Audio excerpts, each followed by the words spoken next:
Tom Sawyer, Detective, by Mark Twain. Chapter 1. An Invitation for Tom and Huck.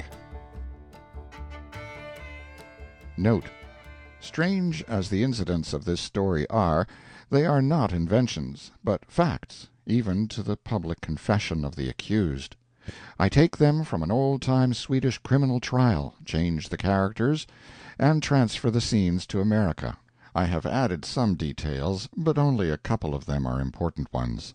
M.T.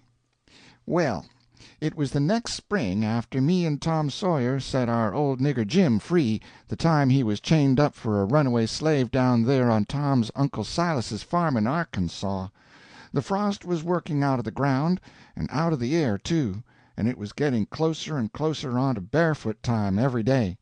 And next it would be marble time, and next mumbledy-peg, and next tops and hoops, and next kites, and then right away it would be summer and going in a-swimming.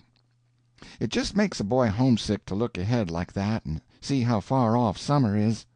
Yes, and it sets him to sighing and saddening around, and there's something the matter with him, and he don't know what. But anyway, he gets out by himself and mopes and thinks. And mostly he hunts for a lonesome place high up on the hill in the edge of the woods, and sets there and looks away off on the big Mississippi, down there a-reaching miles and miles, around the points where the timber looks smoky and dim, it's so far off and still, and everything so solemn it seems like everybody you've loved is dead and gone, and you most wish you was dead and gone too, and done with it all. Don't you know what that is? It's spring fever. That is what the name of it is, and when you've got it you want—oh, you don't quite know what it is you do want, but it just fairly makes your heart ache, you want it so. It seems to you that mainly what you want is to get away. Get away from the same old tedious things you're so used to seeing and so tired of, and set something new. That is the idea. You want to go and be a wanderer. You want to go wandering far away to strange countries where everything is mysterious and wonderful and romantic. And if you can't do that, you'll put up with considerable less. You'll go anywhere you can go, just so as to get away, and be thankful of the chance, too. Well, me and Tom Sawyer had the spring fever, and had it bad, too. But it warn't any use to think about Tom trying to get away, because, as he said, his Aunt Polly wouldn't let him quit school and go traipsing off summers wasting time. So we was pretty blue. We was sitting on the front steps one day about sundown talking this way, when out comes his Aunt Polly with a letter in her hand and says, "Tom, I reckon you've got to pack up and go down to Arkansas. Your Aunt Sally wants you." I most jumped out of my skin for joy. I reckoned Tom would fly at his aunt and hug her head off, but if you believe me, he set there like a rock, and never said a word. It made me fit to cry to see him act so foolish, with such a noble chance as this opening up. Why, we might lose it if he didn't speak up and show he was thankful and grateful. But he sat there and studied, till I was that distressed I didn't know what to do. And then he says, very calm, and I could have shot him for it, "Well," he says, "I'm right down sorry, Aunt Polly, but I reckon I got to be excused, for the present."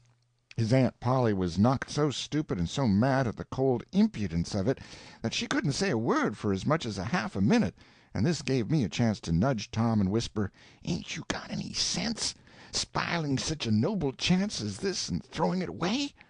But he weren't disturbed. He mumbled back, "Huck Finn, do you want me to let her see how bad I want to go? Why, she'd begin to doubt right away and imagine a lot of sickness and dangers and objections, and first you know she'd take it all back. You lemme alone. I reckon I know how to work her." Now, I never would have thought of that, but he was right. Tom Sawyer was always right. The levelest head I ever see, and always at himself and ready for anything you might spring on him. By this time his Aunt Polly was all straight again, and she let fly. She says, "You'll be excused. You will.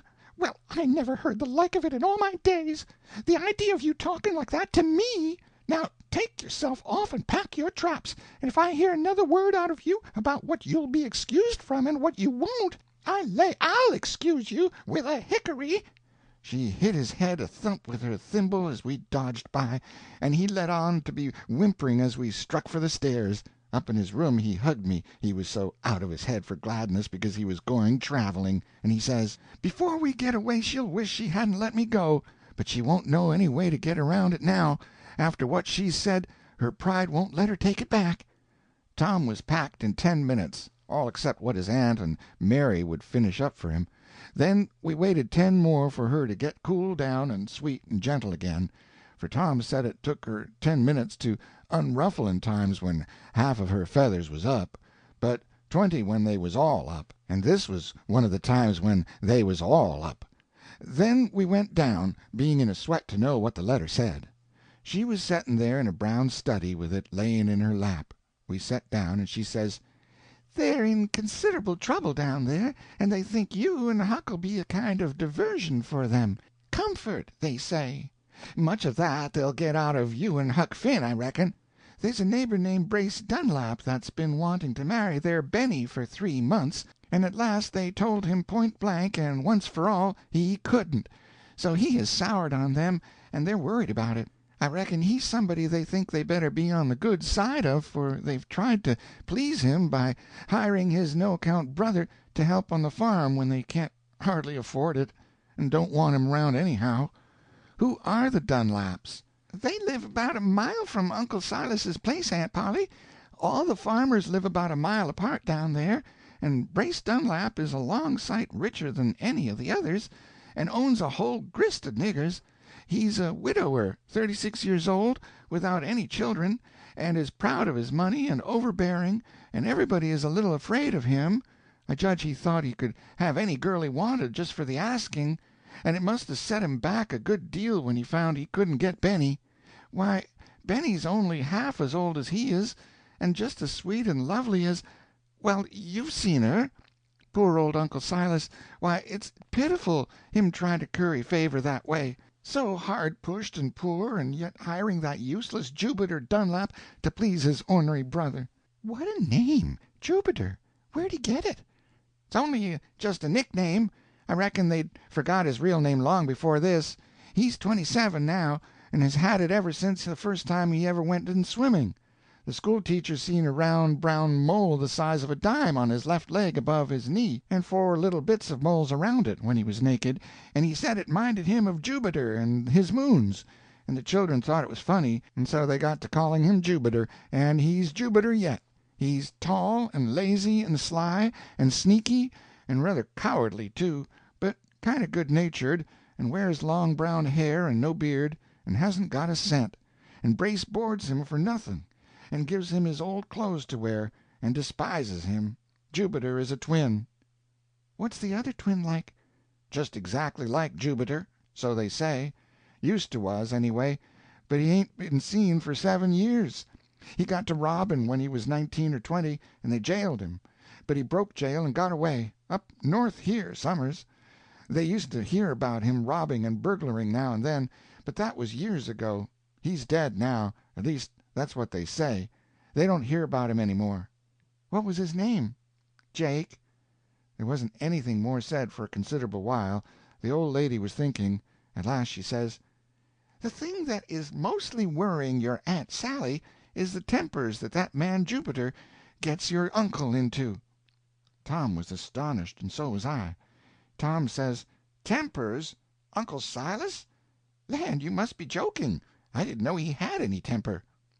Works him up into perfect rages, your Aunt Sally says. Says he acts as if he would really hit the man sometimes. Aunt Polly, it beats anything I ever heard of. Why, he's just as gentle as mush. Well, she's worried, anyway. Says your Uncle Silas is like a changed man, on account of all this quarreling, and the neighbors talk about it and lay all the blame on your uncle, of course, because he's a preacher and ain't got any business to quarrel. Your Aunt Sally says he hates to go into the pulpit, he's so ashamed, and the people have begun to cool toward him, and he ain't as popular now as he used to was. Well, ain't it strange? Why, Aunt Polly, he was always so good and kind and moony and absent-minded and chuckle-headed and lovable. Why, he was just an angel. What can be the matter of him, do you reckon?" End of Chapter 1. Chapter 2. Jake Dunlap. We had powerful good luck, because we got a chance in a stern-wheeler from away north, which was bound for one of them bayous or one-horse rivers away down Louisiana way, and so we could go all the way down the upper Mississippi and all the way down the lower Mississippi to that farm in Arkansas without having to change steamboats at St. Louis, not so very much short of 1,000 miles at one pull. A pretty lonesome boat. There weren't but few passengers, and all old folks that set around wide apart, dozing, and was very quiet. We was 4 days getting out of the upper river, because we got aground so much, but it weren't dull. Couldn't be for boys that was traveling, of course. From the very start, me and Tom allowed that there was somebody sick in the stateroom next ourn, because the meals was always toted in there by the waiters. By and by we asked about it.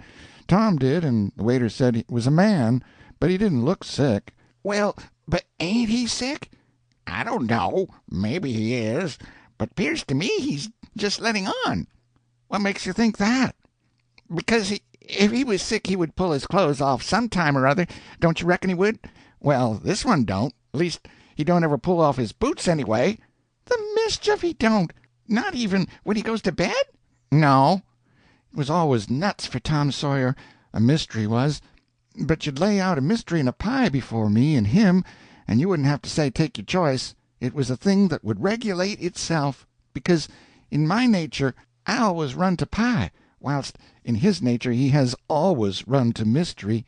People are made different, and it is the best way. Tom says to the waiter, "What's the man's name?" "Phillips." "Where'd he come aboard?" "I think he got aboard at Alexandria, up on the Iowa line." "What do you reckon he's a-playing?" "I ain't any notion. I never thought of it." I says to myself, here's another one that runs to pie. "Anything peculiar about him, the way he acts or talks?" "No, nothing, except he seems so scary and keeps his doors locked night and day both, and when you knock he won't let you in till he opens the door a crack and sees who it is. By Jiminy, it's interesting. I'd like to get a look at him. Say, the next time you're going in there, don't you reckon you could spread the door and—" "No, indeedy. He's always behind it. He would block that game." Tom studied over it, and then he says, "Look-a-here, you lend me your apron and let me take him his breakfast in the morning. I'll give you a quarter." The boy was plenty willing enough, if the head steward wouldn't mind. Tom says that's all right. He reckoned he could fix it with the head steward, and he done it. He fixed it so as we could both go in with aprons on and totin' vittles. He didn't sleep much, he was in such a sweat to get in there and find out the mystery about Phillips, and moreover he'd done a lot of guessing about it all night, which warn't no use, for if you are going to find out the facts of a thing, what's the sense in guessing out what ain't the facts and wasting ammunition? I didn't lose no sleep. I wouldn't give a dern to know what's the matter of Phillips, I says to myself. Well, in the morning we put on the aprons and got a couple of trays of truck, and Tom he knocked on the door. The man opened it a crack, and then he let us in and shut it quick. By Jackson, when we got a sight of him, we most dropped the trays, and Tom says, "Why, Jubiter Dunlap, where'd you come from?" Well, the man was astonished, of course, and first off he looked like he didn't know whether to be scared or glad or both or which, but finally he settled down to being glad, and then his color come back, though at first his face had turned pretty white. So we got to talking together while he ate his breakfast, and he says, "But I ain't Jubiter Dunlap. I'd just as soon tell you who I am, though, if you'll swear to keep mum, for I ain't no Phillips either." Tom says, "We'll keep mum, but there ain't any need to tell who you are if you ain't Jubiter Dunlap." "Why?" "Because if you ain't him, you're t'other twin, Jake. You're the spitting image of Jubiter." "Well, I'm Jake. But look-a-here, how do you come to know us Dunlaps?" Tom told about the adventures we'd had down there at his Uncle Silas's last summer, and when he see that there warn't anything about his folks, or him either, for that matter, that we didn't know, he opened out and talked perfectly free and candid. He never made any bones about his own case, said he'd been a hard lot, was a hard lot yet, and reckoned he'd be a hard lot plumb to the end. He said of course it was a dangerous life, and he give a kind of gasp and set his head like a person that's listening. We didn't say anything, and so it was very still for a second or so, and there weren't no sounds but the squeaking of the woodwork and the chug-chugging of the machinery down below. Then we got him comfortable again, telling him about his people, and how Brace's wife had been dead 3 years, and Brace wanted to marry Benny, and she shook him, and Jubiter was working for Uncle Silas, and him and Uncle Silas quarreling all the time, and then he let go and laughed. "Land," he says, "it's like old times to hear all this tittle-tattle, and does me good. It's been 7 years and more since I heard any. How do they talk about me these days?" "Who?" "The farmers and the family." "Why, they don't talk about you at all. At least only just a mention once in a long time." "The nation!" he says, surprised. "Why's that?" "Because they think you are dead long ago." "No! You speaking true? Honor bright, now?" He jumped up excited. "Honor bright? There ain't anybody thinks you are alive." "Then I'm saved. I'm saved, sure. I'll go home. They'll hide me and save my life. You keep mum. Swear you'll keep mum. Swear you'll never, never tell on me. Oh, boys, be good to a poor devil that's being hunted day and night and doesn't show his face. I've never done you any harm. I'll never do you any, as God is in the heavens. Swear you'll be good to me and help me save my life." We'd 'a' swore if it had been a dog, and so we done it. Well, he couldn't love us enough for it, or be grateful enough, poor cuss. It was all he could do to keep from hugging us. We talked along, and he got out a little hand-bag and begun to open it, and told us to turn our backs. We done it, and when he told us to turn again he was perfectly different to what he was before. He had on blue goggles, and the naturalest-looking long brown whiskers and mustaches you ever see. His own mother wouldn't 'a' known him. He asked us if he looked like his brother Jubiter now. "No," Tom said, "there ain't anything left that's like him except the long hair." "All right, I'll get that cropped close to my head before I get there. Then him and Brace will keep my secret, and I'll live with them as being a stranger, and the neighbors won't ever guess me out. What do you think?" Tom he studied a while, then he says, "Well, of course me and Huck are going to keep mum there, but if you don't keep mum yourself there's going to be a little bit of a risk. It ain't much, maybe, but it's a little. I mean, if you talk, won't people notice that your voice is just like Jubiter's, and mightn't it make them think of the twin they reckoned was dead, but maybe after all was hid all this time under another name?" "By George," he says, "you're a sharp one. You're perfectly right. I've got to play deef and dumb when there's a neighbor around. If I'd 'a' struck for home and forgot that little detail. However, I wasn't striking for home. I was breaking for any place where I could get away from these fellows that are after me. Then I was going to put on this disguise and get some different clothes, and—" He jumped for the outside door and laid his ear against it and listened, pale and kind of panting.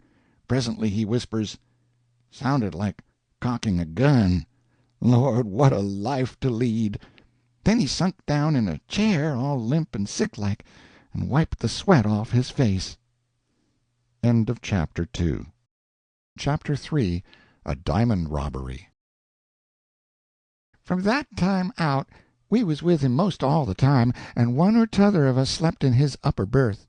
He said he had been so lonesome, and it was such a comfort to him to have company, and somebody to talk to in his troubles. We was in a sweat to find out what his secret was, but Tom said the best way was not to seem anxious, then likely he would drop into it himself in one of his talks. But if we go to asking questions, he would get suspicious and shut up his shell. It turned out just so. It weren't no trouble to see that he wanted to talk about it, but always along at first he would scare away from it when he got on the very edge of it, and go to talking about something else. The way it come about was this. He got to asking us, kind of indifferent-like, about the passengers down on deck. We told him about them, but he weren't satisfied. We weren't particular enough. He told us to describe them better. Tom done it. At last, when Tom was describing one of the roughest and raggedest ones, he gave a shiver and a gasp, and says, "Oh, Lordy, that's one of them. They're aboard, sure, I just knowed it. I sort of hoped I'd got away, but I never believed it. Go on." Presently, when Tom was describing another mangy, rough deck passenger, he give that shiver again, and says, "That's him.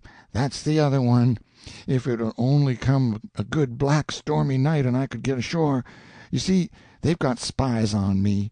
They've got a right to come up and buy drinks at the bar yonder for'ard, and they take that chance to bribe somebody to keep watch on me, Porter or Boots or somebody. If I was to slip ashore without anybody seeing me, they would know it inside of an hour. So then he got to wandering along, and pretty soon, sure enough, he was telling. He was poking along through his ups and downs, and when he come to that place he went right along. He says, "It was a confidence game. We played it on a jewelry shop in St. Louis. What we was after was a couple of noble big diamonds as big as hazelnuts, which everybody was running to see. We was dressed up fine, and we played it on them in broad daylight. We ordered the diamonds sent to the hotel for us to see if we wanted to buy, and when we was examining them we had paste counterfeits all ready, and them was the things that went back to the shop when we said the water wasn't quite fine enough for $12,000. $12,000, Tom says. Was they really worth all that money, do you reckon? Every cent of it. And you fellows got away with them? As easy as nothing. I don't reckon the jewelry people know they've been robbed yet, but it wouldn't be good sense to stay around St. Louis, of course, so we considered where we'd go.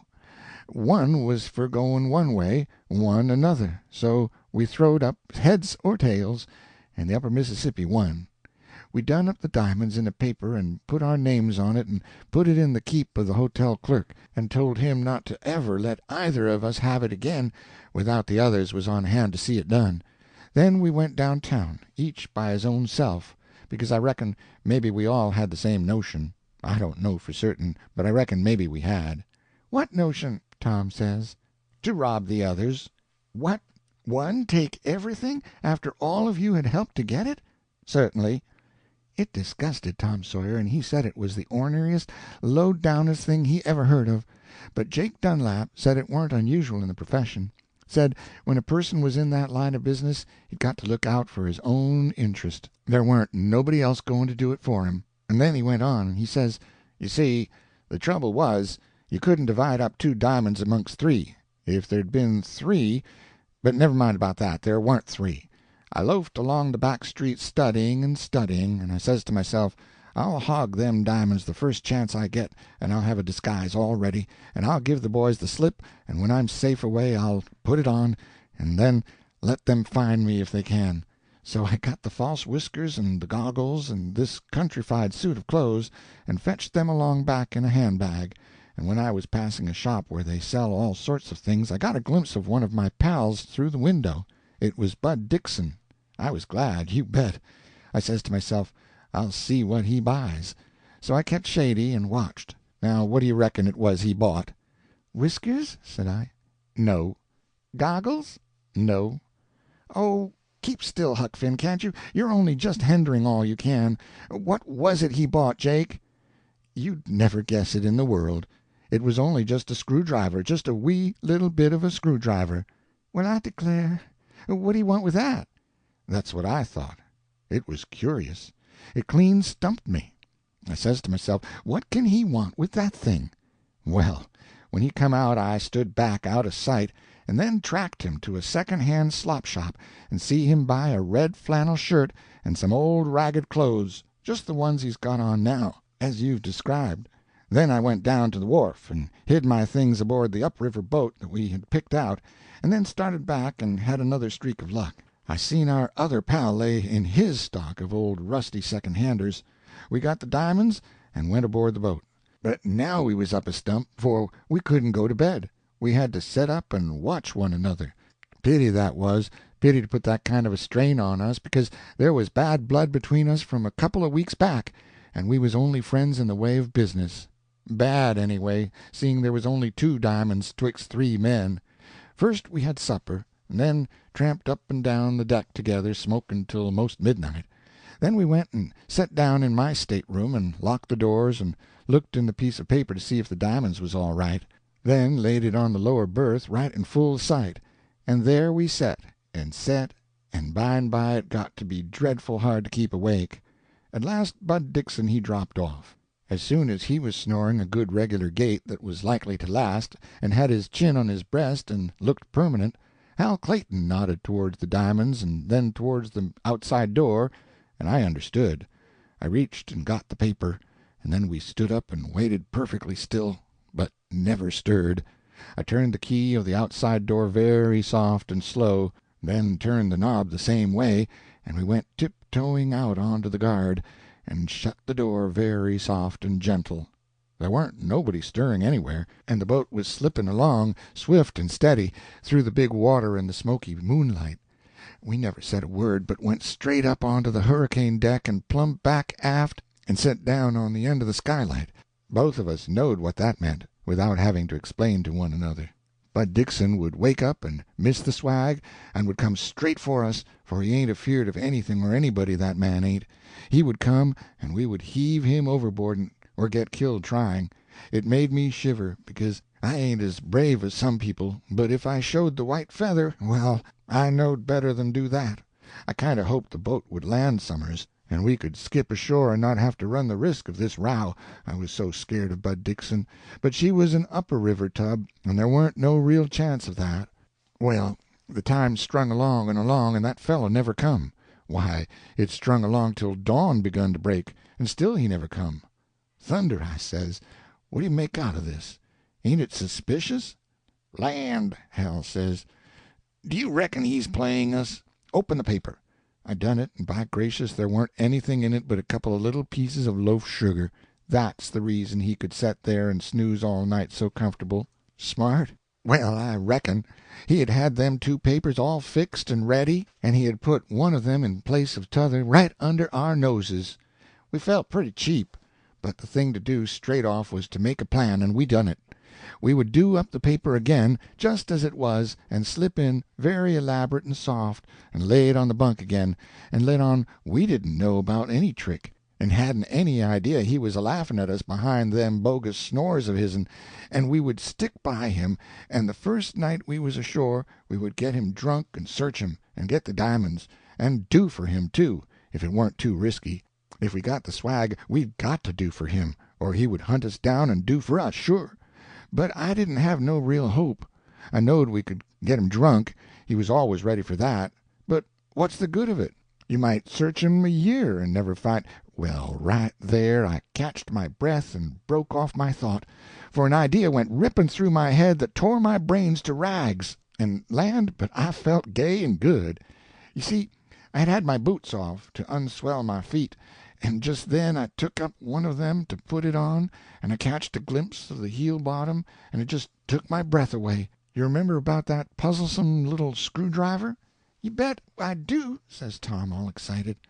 Well, when I catched that glimpse of that boot heel, the idea that went smashing through my head was, I know where he'd hid the di'monds. You look at this boot heel now. See, it's bottomed with a steel plate, and the plate is fastened on with little screws. Now, there wasn't a screw about that feller anywhere but in his boot heels, so if he needed a screwdriver, I reckoned I knowed why. Huck, ain't it bully, says Tom. Well, I got my boots on, and we went down and slipped in and laid the paper of sugar on the berth, and sat down soft and sheepish and went to listening to Bud Dixon snore. Hal Clayton dropped off pretty soon, but I didn't. I wasn't ever so wide awake in my life. I was spying out from under the shade of my hat brim, searching the floor for leather. It took me a long time, and I begun to think maybe my guess was wrong, but at last I struck it. It laid over by the bulkhead, and was nearly the color of the carpet. It was a little round plug about as thick as the end of your little finger, and I says to myself, there's a diamond in the nest you've come from. Before long I spied out the plug's mate. Think of the smartness and coolness of that blatherskite. He put up that scheme on us and reasoned out what we would do, and we went ahead and done it perfectly exact, like a couple of pudd'n-heads.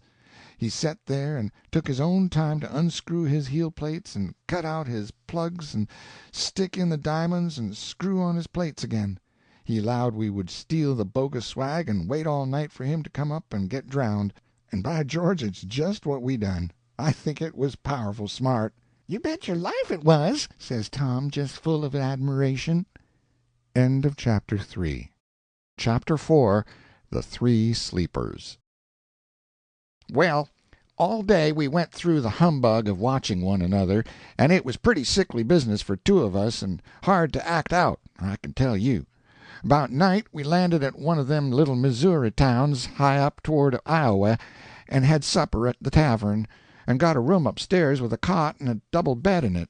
But I dumped my bag under a deal table in the dark hall while we was moving along it to bed, single file, me last, and the landlord in lead with a tallow candle. We had up a lot of whiskey, and went to playing high-low jack for dimes, and as soon as the whiskey begun to take hold of Bud we stopped drinking, but we didn't let him stop. We loaded him till he fell out of his chair and laid there snoring.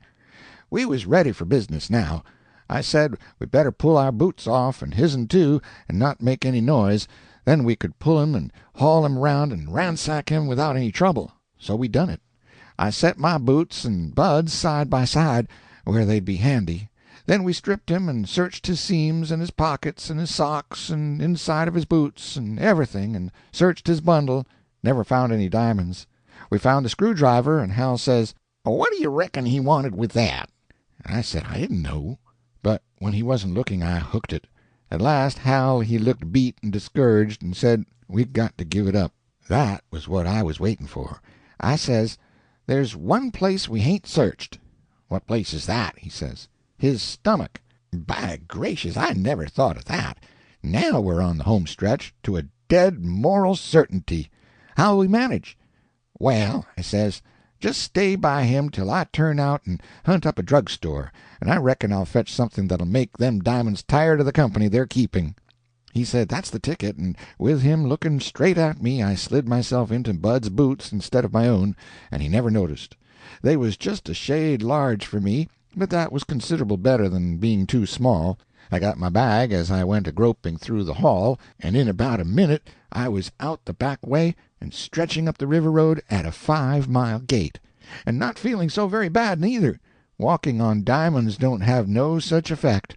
When I had gone 15 minutes I says to myself, there's more'n a mile behind me and everything quiet.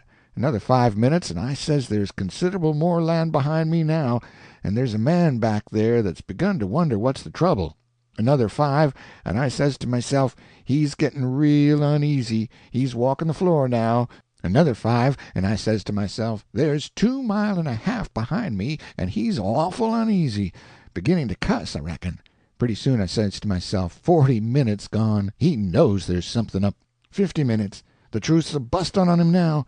He is reckoning I found the diamonds whilst we was searching, and shoved them in my pocket and never let on. Yes, and he's starting out to hunt for me. He'll hunt for new tracks in the dust, and they'll as likely send him down the river as up. Just then I see a man coming down on a mule, and before I thought I jumped into the bush. It was stupid. When he got abreast he stopped and waited a little for me to come out, and then he rode on again. But I didn't feel gay any more. I says to myself, I've botched my chances by that. I surely have, if he meets up with Hal Clayton. Well, about 3 in the morning I fetched Alexandria, and see this stern-wheeler laying there, and was very glad, because I felt perfectly safe now, you know. It was just daybreak. I went aboard and got this stateroom and put on these clothes and went up in the pilot-house to watch, though I didn't reckon there was any need of it. I sat there and played with my diamonds and waited for the boat to start, but she didn't. You see, they was mending her machinery, but I didn't know anything about it, not being very much used to steamboats. Well, to cut the tale short, we never left there till plumb noon, and long before that I was hid in this stateroom, for before breakfast I see a man coming, away off, that had a gait like Hal Clayton's, and it made me just sick. I says to myself, if he finds out I'm aboard this boat, he's got me like a rat in a trap. All he's got to do is to have me watched and wait till I slip ashore, thinking he is 1,000 miles away, then slip after me and dog me to a good place and make me give up the diamonds, and then oh, I know what he'll do. Ain't it awful? Awful! And now to think the other one's aboard, too. Oh, ain't it hard luck, boys, ain't it hard? But you'll help save me, won't you? Oh, boys, be good to a poor devil that's being hunted to death, and save me. I'll worship the very ground you walk on." We turned in and soothed him down and told him we would plan for him and help him, and he needn't be so feared. And so by and by he got to feeling kind of comfortable again, and unscrewed his heel plates and held up his diamonds this way and that, admiring them and loving them, and when the light struck into them they was beautiful, sure. Why, they seemed to kind of bust and snap fire out all around. But all the same I judged he was a fool. If I had been him I would have handed the diamonds to them pals and got them to go ashore and leave me alone. But he was made different. He said it was a whole fortune, and he couldn't bear the idea. Twice we stopped to fix the machinery and laid a good while, once in the night, but it wasn't dark enough and he was afeard to skip. But the third time we had to fix it there was a better chance. We laid up at a country woodyard about 40 mile above Uncle Silas's place a little after 1 at night, and it was thickening up and going to storm. So Jake he laid for a chance to slide. We begun to take in wood. Pretty soon the rain come a drenching down and the wind blowed hard. Of course every boat hand fixed a gunny sack and put it on like a bonnet, the way they do when they are toting wood, and we got one for Jake, and he slipped down aft with his hand-bag and come tramping forward just like the rest and walked ashore with them. And when we see him pass out of the light of the torch basket and get swallowed up in the dark, we got our breath again and just felt grateful and splendid. But it wasn't for long. Somebody told, I reckon, for in about 8 or 10 minutes them two pals come tearing forward as tight as they could jump and darted ashore and was gone. We waited plumb till dawn for them to come back, and kept hoping they would, but they never did. We was awful sorry and low-spirited. All the hope we had was that Jake had got such a start that they couldn't get on his track, and he would get to his brother's and hide there and be safe. He was going to take the river road, and told us to find out if Brace and Jubiter was to home and no strangers there, and then slip out about sundown and tell 'em. Said he would wait for us in a little bunch of sycamores right back of Tom's Uncle Silas's tobacco field on the river road, a lonesome place. We set and talked a long time about his chances, and Tom said he was all right if the pals struck up the river instead of down, but it wasn't likely, because maybe they knowed where he was from. More likely they would go right, and dog him all day, him not suspecting, and kill him when it come dark, and take the boots. So we was pretty sorrowful. End of Chapter 4. Chapter 5. A Tragedy in the Woods. We didn't get done tinkering the machinery till away late in the afternoon, and so it was so close to sundown when we got home that we never stopped on our road, but made a break for the sycamores as tight as we could go, to tell Jake what the delay was, and have him wait till we could go to Brace's and find out how things was there. It was getting pretty dim by the time we turned the corner of the woods, sweating and panting with that long run, and see the sycamores 30 yards ahead of us, and just then we see a couple of men run into the bunch and heard 2 or 3 terrible screams for help. "Poor Jake is killed, sure," we says. We was scared through and through, and broke for the tobacco field and hid there, trembling so our clothes would hardly stay on. And just as we skipped in there a couple of men went tearing by, and into the bunch they went, and in a second out jumps 4 men and took out up the road as tight as they could go, 2 chasing 2. We laid down kind of weak and sick, and listened for more sounds, but didn't hear none for a good while but just our hearts. We was thinking about that awful thing laying yonder in the sycamores, and it seemed like being that close to a ghost, and it give me the cold shudders. The moon come a-swelling up out of the ground now, powerful big and round and bright behind a comb of trees, like a face looking through prison bars, and the black shadders and white places begun to creep around, and it was miserable quiet and still, and night breezy and graveyardy and scary. All of a sudden Tom whispers, "Look! What's that?" "Don't," I says. "Don't take a person by surprise that way. I'm most ready to die anyway without you doing that. Look, I tell you, it's something coming out of the sycamores. Don't, Tom. It's terrible tall. Oh, lordy, lordy, let's keep still. It's coming this way." He was so excited he could hardly get breath enough to whisper. I had to look. I couldn't help it.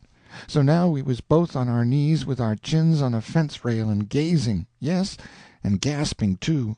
It was coming down the road, coming in the shadder of the trees, and you couldn't see it good, not till it was pretty close to us. Then it stepped into a bright splotch of moonlight, and we sunk right down in our tracks. It was Jake Dunlap's ghost. That was what we said to ourselves. We couldn't stir for a minute or two, then it was gone. We talked about it in low voices.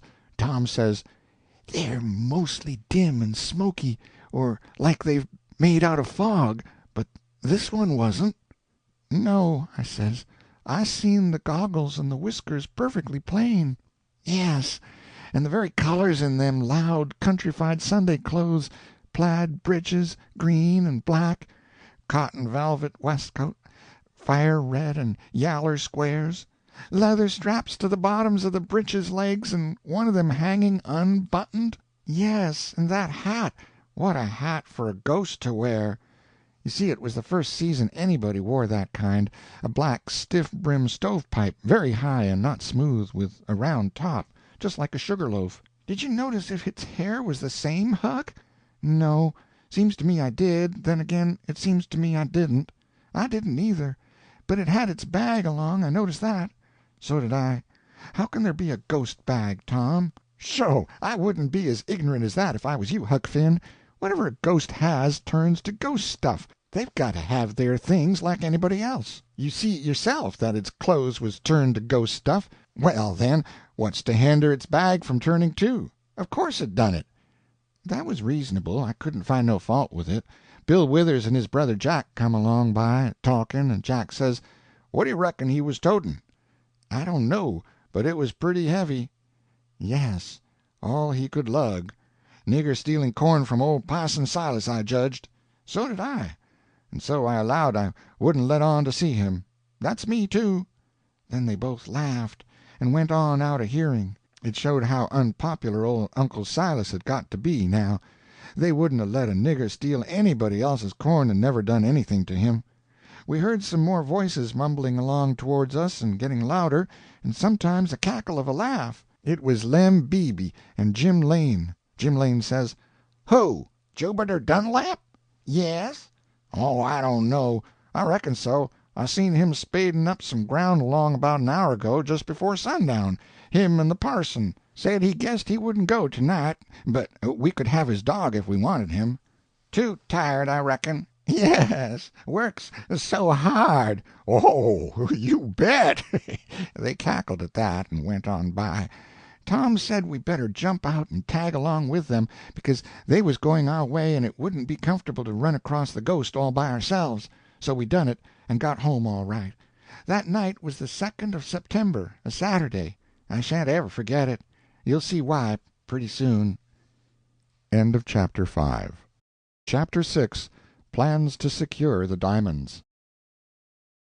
We tramped along behind Jim and Lem till we come to the back stile where old Jim's cabin was that he was captivated in the time we set him free, and here come the dogs piling around us to say howdy, and there was the lights of the house, too, so we weren't afeard any more, and was going to climb over, but Tom says, "Hold on, set down here a minute, by George."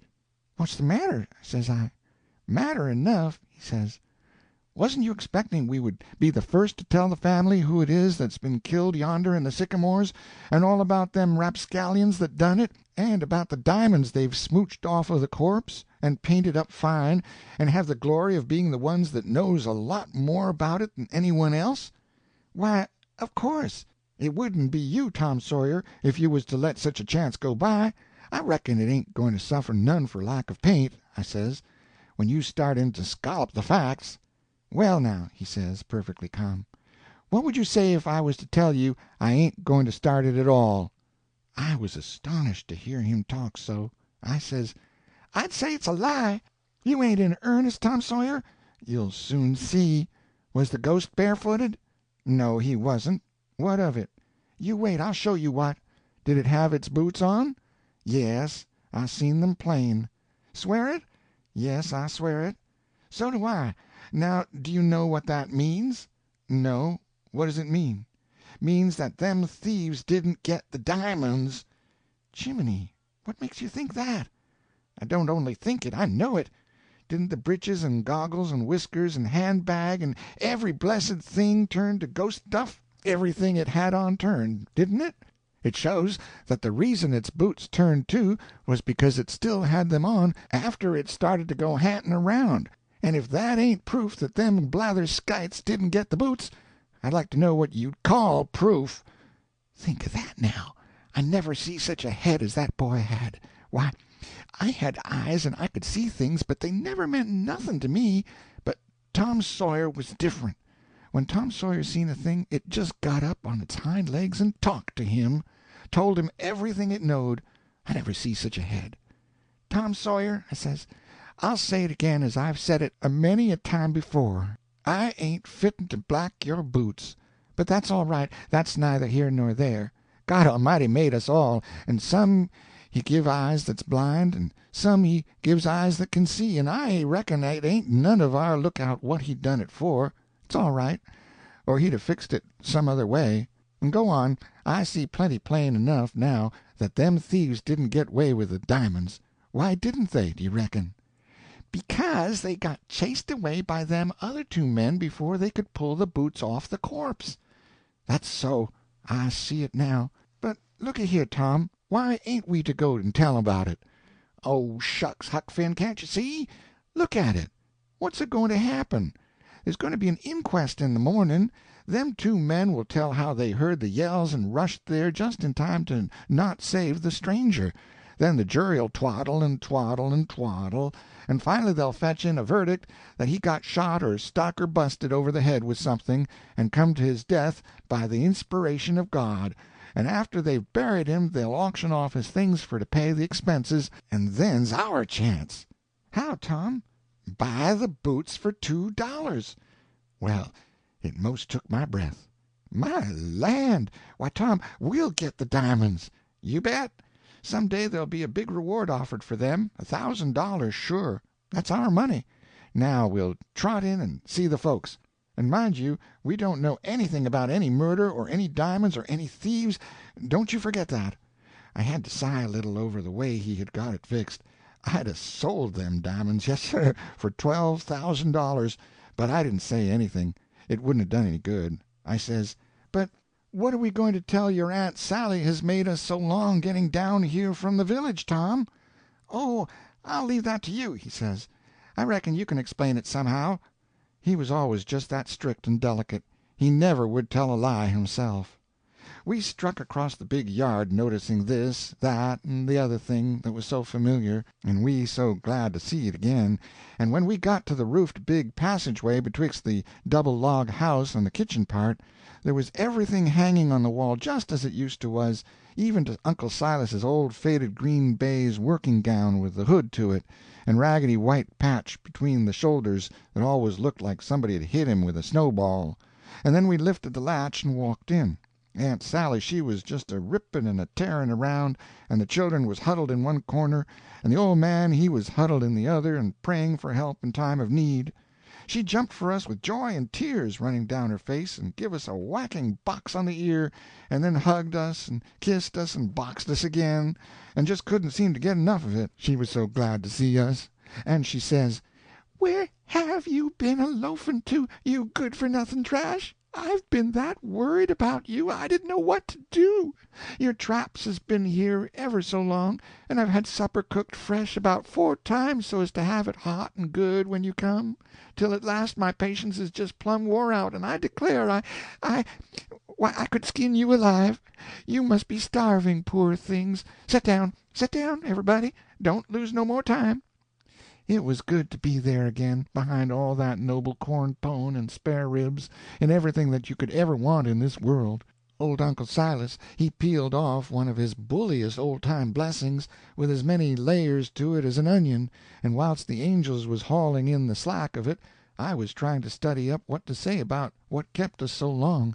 When our plates was all loadened and we'd a got a-going, she asked me, and I says, "Well, you see, Mrs. Huck Finn, since when am I Mrs. to you? Have I ever been stingy of cuffs or kisses for you since the day you stood in this room and I took you for Tom Sawyer and blessed God for sending you to me, though you told me 4,000 lies and I believed every one of them like a simpleton? Call me Aunt Sally like you always done." So I done it, and I says, "Well, Me and Tom allowed we would come along afoot and take a smell of the woods, and we run across Lem Beebe and Jim Lane, and they asked us to go with them blackberrying tonight, and said they could borrow Jubiter Dunlap's dog, because he had told them just that minute. Where did they see him? Says the old man, and when I looked up to see how he come to take an interest in a little thing like that, his eyes was just burning into me, he was that eager. It surprised me so it kind of throwed me off, but I pulled myself together again and says, "It was when we was spading up some ground along with you towards sundown or along there." He only said, in a kind of a disappointed way, and didn't take no more interest. So I went on. I says, "Well, then, as I was a-saying—" "That'll do. You needn't go no furder." It was Aunt Sally. She was boring right into me with her eyes, and very indignant. "Huck Finn," she says, "how'd them men come to talk about going a-blackberrying in September in this region?" I see I had slipped up, and I couldn't say a word. She waited, still a-gazing at me. Then she says, "And how'd they come to strike that idiot idea of going a-blackberrying in the night?" "Well, they told us they had a lantern, and—" "Oh, shut up, do! Looky here, what was they going to do with the dog? Hunt blackberries with it?" "I think, ma'am, they—" "Now, Tom Sawyer, what kind of a lie are you fixing your mouth to contribute to this mess of rubbage? Speak out, and I warn you before you begin that I don't believe a word of it. You and Huck's been up to something you no business to. I know it perfectly well. I know you, both of you. Now you explain that dog, and them blackberries, and the lantern, and the rest of that rot, and mind you talk as straight as a string, do you hear?" Tom he looked considerable hurt, and says, very dignified, "It is a pity if Huck is to be talked to that way, just for making a little bit of a mistake that anybody could make." "What mistake has he made?" "Why, only the mistake of saying blackberries when of course he meant strawberries. Tom Sawyer, I lay if you aggravate me a little more, I'll—" "Aunt Sally, without knowing it, and of course without intending it, you are in the wrong. If you'd 'a' studied natural history the way you ought to, you would know that all over the world except just here in Arkansas they always hunt strawberries with a dog and a lantern." But she busted in on him there, and just piled into him and snowed him under. She was so mad she couldn't get the words out fast enough, and she gushed them out in one everlasting freshet. That was what Tom Sawyer was after. He allowed to work her up and get her started, and then leave her alone and let her burn herself out. Then she would be so aggravated with that subject that she wouldn't say another word about it, nor let anybody else. Well, it happened just so. When she was tuckered out and had to hold up, he says, quite calm, "And yet, all the same, Aunt Sally—" "Shut up!" she says. "I don't want to hear another word out of you." So we was perfectly safe then, and didn't have no more trouble about that delay. Tom done it elegant. End of Chapter 6. Chapter 7. A Night's Vigil. Benny, she was looking pretty sober, and she sighed some, now and then. But pretty soon she got to asking about Mary and Sid and Tom's Aunt Polly, and then Aunt Sally's clouds cleared off, and she got in a good humor and joined in on the questions, and was her lovingest best self, and so the rest of the supper went along gay and pleasant. But the old man he didn't take any hand hardly, and was absent-minded and restless, and done a considerable amount of sighing, and it was kind of heartbreaking to see him so sad and troubled and worried. By and by, a spell after supper, come a nigger and knocked on the door and put his head in with his old straw hat in his hand, bowing and scraping, and said his Mars Brace was out at the stile and wanted his brother, and was getting tired waiting supper for him, and would Mars Silas please tell him where he was. I never see Uncle Silas speak up so sharp and fractious before. He says, "Am I his brother's keeper?" and then he kind of wilted together and looked like he wished he hadn't spoken so, and then he says, very gentle, "But you needn't say that, Billy. I was took sudden and irritable, and I ain't very well these days, and not hardly responsible. Tell him he ain't here." And when the nigger was gone he got up and walked the floor, backwards and forwards, mumbling and muttering to himself, and plowing his hands through his hair. It was real pitiful to see him. Aunt Sally she whispered to us and told us not to take notice of him, it embarrassed him. She said he was always thinking and thinking since these troubles come on, and she allowed he didn't more'n about half know what he was about when the thinking spells was on him, and she said he walked in his sleep considerable more now than he used to, and sometimes wandered around over the house and even outdoors in his sleep, and if we catched him at it we must let him alone and not disturb him. She said she reckoned it didn't do him no harm, and maybe it done him good. She said Benny was the only one that was much help to him these days. Said Benny appeared to know just when to try to soothe him and when to leave him alone. So he kept on tramping up and down the floor and muttering, till by and by he begun to look pretty tired. Then Benny she went and snuggled up to his side and put one hand in his and one arm around his waist and walked with him, and he smiled down on her and reached down and kissed her, and so little by little the trouble went out of his face and she persuaded him off to his room. They had very petting ways together, and it was uncommon pretty to see. Aunt Sally she was busy getting the children ready for bed, so by and by it got dull and tedious, and me and Tom took a turn in the moonlight, and fetched up in the watermelon patch and et one, and had a good deal of talk. And Tom said he'd bet the quarreling was all Jubiter's fault, and he was going to be on hand the first time he got a chance and see, and if it was so, he was going to do his level best to get Uncle Silas to turn him off. And so we talked and smoked and stuffed watermelons much as 2 hours, and then it was pretty late, and when we got back the house was quiet and dark, and everybody gone to bed. Tom he always seen everything, and now he see that the old green baize work-gown was gone, and said it wasn't gone when he went out, so he allowed it was curious, and then we went up to bed. We could hear Benny stirring around in her room, which was next to ourn, and judged she was worried a good deal about her father and couldn't sleep. We found we couldn't, neither. So we set up a long time and smoked and talked in a low voice, and felt pretty dull and downhearted. We talked the murder and the ghost over and over again, and got so creepy and crawly we couldn't get sleepy nohow and no way. By and by, when it was away late in the night and all the sounds was late sounds and solemn, Tom nudged me and whispers to me to look, and I done it, and there we see a man poking around in the yard like he didn't know just what he wanted to do, but it was pretty dim and we couldn't see him good. Then he started for the stile, and as he went over it the moon came out strong, and he had a long-handled shovel over his shoulder, and we see the white patch on the old work-gown. So Tom says, "He's a-walking in his sleep. I wish we was allowed to follow him and see where he's going to. There, he's turned down by the tobaccer field. Out of sight now. It's a dreadful pity he can't rest no better." We waited a long time, but he didn't come back any more, or if he did he come around the other way, so at last we was tuckered out and went to sleep and had nightmares, a million of them. But before dawn we was awake again, because meantime a storm had come up and been raging, and the thunder and lightning was awful, and the wind was a-thrashing the trees around, and the rain was driving down in slanting sheets, and the gullies was running rivers. Tom says, "Looky here, Huck, I'll tell you one thing that's mighty curious. Up to the time we went out last night the family hadn't heard about Jake Dunlap being murdered.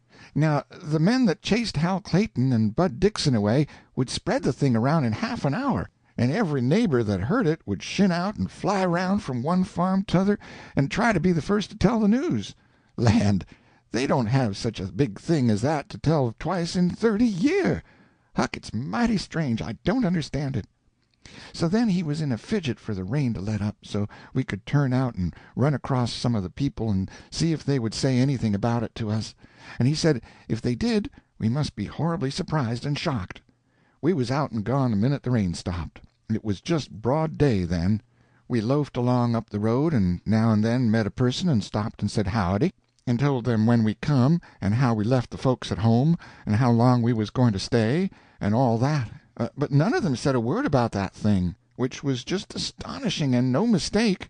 Tom said he believed if we went to the sycamores we would find that body laying there solitary and alone, and not a soul around. Said he believed the men chased the thieves so far into the woods that the thieves probably seen a good chance and turned on them at last, and maybe they all killed each other, and so there wasn't anybody left to tell. First we knowed, gabbling along that way, we was right at the sycamores. The cold chills trickled down my back, and I wouldn't budge another step for all Tom's persuading. But he couldn't hold in. He'd got to see if the boots was safe on that body yet.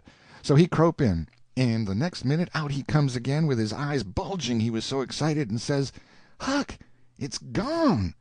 I was astonished. I says, "Tom, you don't mean it. It's gone, sure. There ain't a sign of it. The ground is trampled some, but if there was any blood it's all washed away by the storm, for it's all puddles and slush in there." At last I gave in and went and took a look myself, and it was just as Tom said, there wasn't a sign of a corpse. "Dern it," I says, "the di'monds is gone. Don't you reckon the thieves slunk back and lugged him off, Tom?" "Looks like it. It just does. Now, where'd they hide him, do you reckon?" "I don't know," I says, disgusted. "And what's more, I don't care. They've got the boots, and that's all I cared about. He'll lay around these woods a long time before I hunt him up." Tom didn't feel no more interest in him neither, only curiosity to know what come of him, but he said we'd lay low and keep dark, and it wouldn't be long till the dogs or somebody rousted him out. We went back home to breakfast, ever so bothered and put out and disappointed and swindled. I weren't ever so down on a corpse before. End of Chapter 7. Chapter 8. Talking with the Ghost. It weren't very cheerful at breakfast. Aunt Sally she looked old and tired, and let the children snarl and fuss at one another, and didn't seem to notice it was going on, which wasn't her usual style. Me and Tom had a plenty to think about without talking. Benny she looked like she hadn't had much sleep, and whenever she'd lift her head a little and steal a look towards her father you could see there was tears in her eyes. And as for the old man, his things stayed on his plate and got cold without him knowing they was there, I reckon, for he was thinking and thinking all the time, and never said a word and never ate a bite.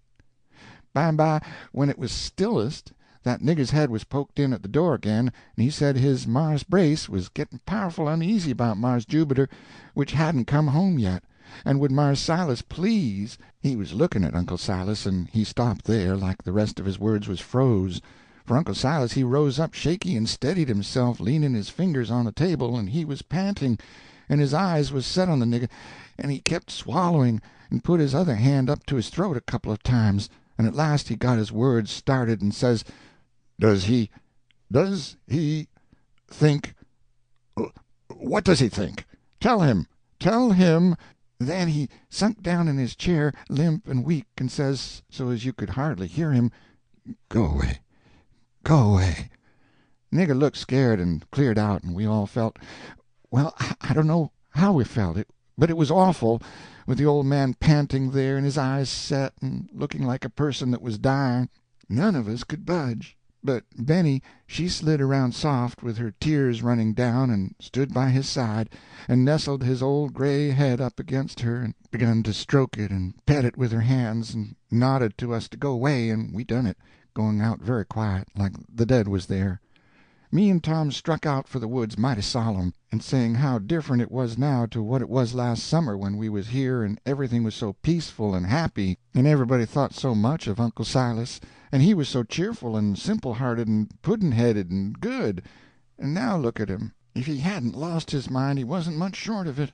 That was what we allowed.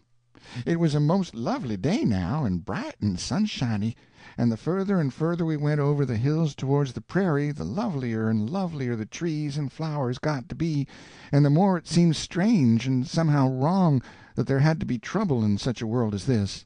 And then all of a sudden I catched my breath and grabbed Tom's arm, and all my livers and lungs and things fell down in my legs. "There it is," I says. We jumped back behind a bush shivering, and Tom says, "Shh, don't make a noise." It was setting on a log right in the edge of a little prairie, thinking. I tried to get Tom to come away, but he wouldn't. I dasn't budge him by myself. He said we mightn't ever get another chance to see one, and he was going to look his fill at this one if he died for it. So I looked too, though it give me the fan-tods to do it. Tom he had to talk, and he talked low. He says, "Poor Jakey, it's got all its things on, just as he said he would. Now you see what we wasn't certain about. It's hair. It's not long now the way it was. It's got it cropped close to its head the way he said he would. Huck, I never see anything look any more naturaler than what it does. Nor I neither, I says. I'd recognize it anywheres. So would I. It looks perfectly solid and genuine, just the way it done before it died. So we kept a-gazing. Pretty soon Tom says, Huck, there's something mighty curious about this one, don't you know? It oughtn't to be going around in the daytime. That's so, Tom. I never heard the like of it before. No, sir, they don't ever come out only at night, and then not till after 12. There's something wrong about this one, now you mark my words. I don't believe it's got any right to be around in the daytime. But don't it look natural? Jake was going to play deef and dumb here so the neighbors wouldn't know his voice. Do you reckon it would do that if we was to holler at it? Lordy, Tom, don't talk so. If you was to holler at it, I'd die in my tracks. Don't you worry, I ain't going to holler at it. Look, Huck, it's a-scratching its head, don't you see? Well, what of it? Why, this. What's the sense of it scratching its head? There ain't anything there to itch. Its head is made out of fog or something like that, and can't itch. A fog can't itch, any fool knows that. Well, then, if it don't itch and can't itch, what in the nation is it scratching it for? Ain't it just habit, don't you reckon? No, sir, I don't. I ain't a bit satisfied about the way this one acts. I've a blame good notion it's a bogus one. I have, as sure as I'm a-sitting here. Because if it— Huck! Well, what's the matter now? You can't see the bushes through it. Well, Tom, it's so sure. It's as solid as a cow. I sort of begin to think, Huck, it's biting off a chaw of tobaccer. By George, they don't chaw. They ain't got anything to chaw with, Huck. I'm listening. It ain't a ghost at all. It's Jake Dunlap, his own self. Oh, your granny, I says. Huck Finn, did we find any corpse in the sycamores? No. Or any sign of one? No. Mighty good reason. Hadn't ever been any corpse there. Why, Tom, you know we heard— Yes, we did. Heard a howl or two. Does that prove anybody was killed? Course it don't. And we see 4 men run, then this one come walking out, and we took it for a ghost. No more ghost than you are. It was Jake Dunlap his own self, and it's Jake Dunlap now. He's been and got his hair cropped, the way he said he would, and he's playing himself for a stranger, just the same as he said he would. Ghost? He's as sound as a nut. Then I see it all, and how we had took too much for granted. I was powerful glad he didn't get killed, and so was Tom, and we wondered which he would like the best, for us to never let on to know him, or how. Tom reckoned the best way would be to go and ask him, so he started, but I kept a little behind, because I didn't know if it might be a ghost after all. When Tom got to where he was, he says, Me and Huck's mighty glad to see you again, and you needn't be afeard we'll tell. And if you think it'll be safer for you if we don't let on to know you when we run across you, say the word and you'll see you can depend on us, and would rather cut our hands off than get you into the least little bit of danger. First off he looked surprised to see us, not very glad either. But as Tom went on he looked pleasanter, and when he was done he smiled and nodded his head several times and made signs with his hands and says, Go, go, go, go, the way deef and dummies does. Just then we see some of Steve Nickerson's people coming, that live t'other side of the prairie, so Tom says, You do it elegant. I never see anybody do it better. You're right. Play it on us, too. Play it on us same as the others. It'll keep you in practice and prevent you making blunders. We'll keep away from you and let on we don't know you, but any time we can be any help, you just let us know.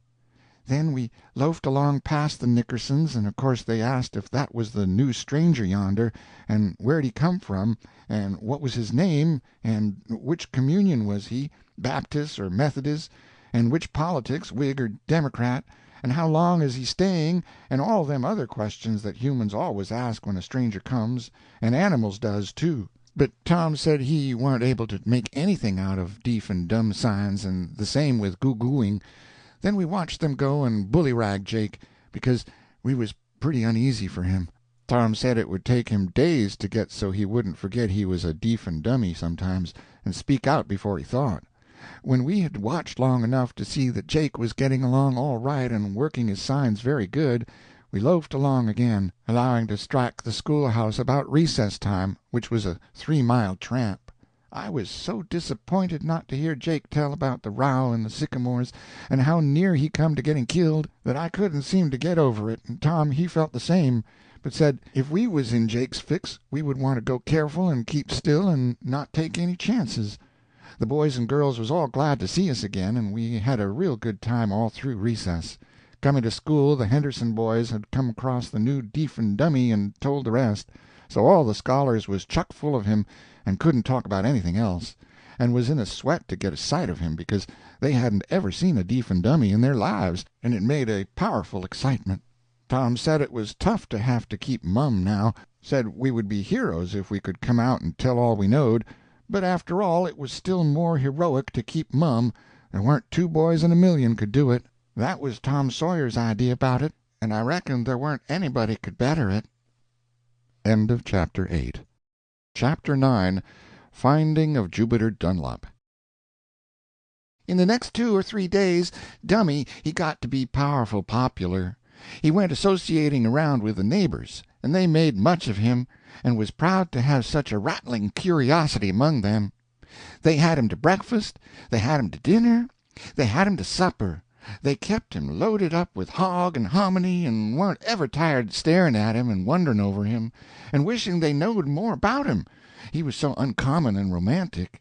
His signs warn't no good. People couldn't understand them, and he probably couldn't himself, but he done a sight of goo-gooing, and so everybody was satisfied, and admired to hear him go it. He toted a piece of slate around and a pencil, and people wrote questions on it and he wrote answers. But there warn't anybody could read his writing but Brace Dunlap. Brace said he couldn't read it very good, but he could manage to dig out the meaning most of the time. He said Dummy said he belonged away off somers and used to be well off, but got busted by swindlers which he had trusted, and was poor now, and hadn't any way to make a living. Everybody praised Brace Dunlap for being so good to that stranger. He let him have a little log cabin all to himself, and had his niggers take care of it and fetch him all the vittles he wanted. Dummy was at our house some, because old Silas was so afflicted himself these days that anybody else that was afflicted was a comfort to him.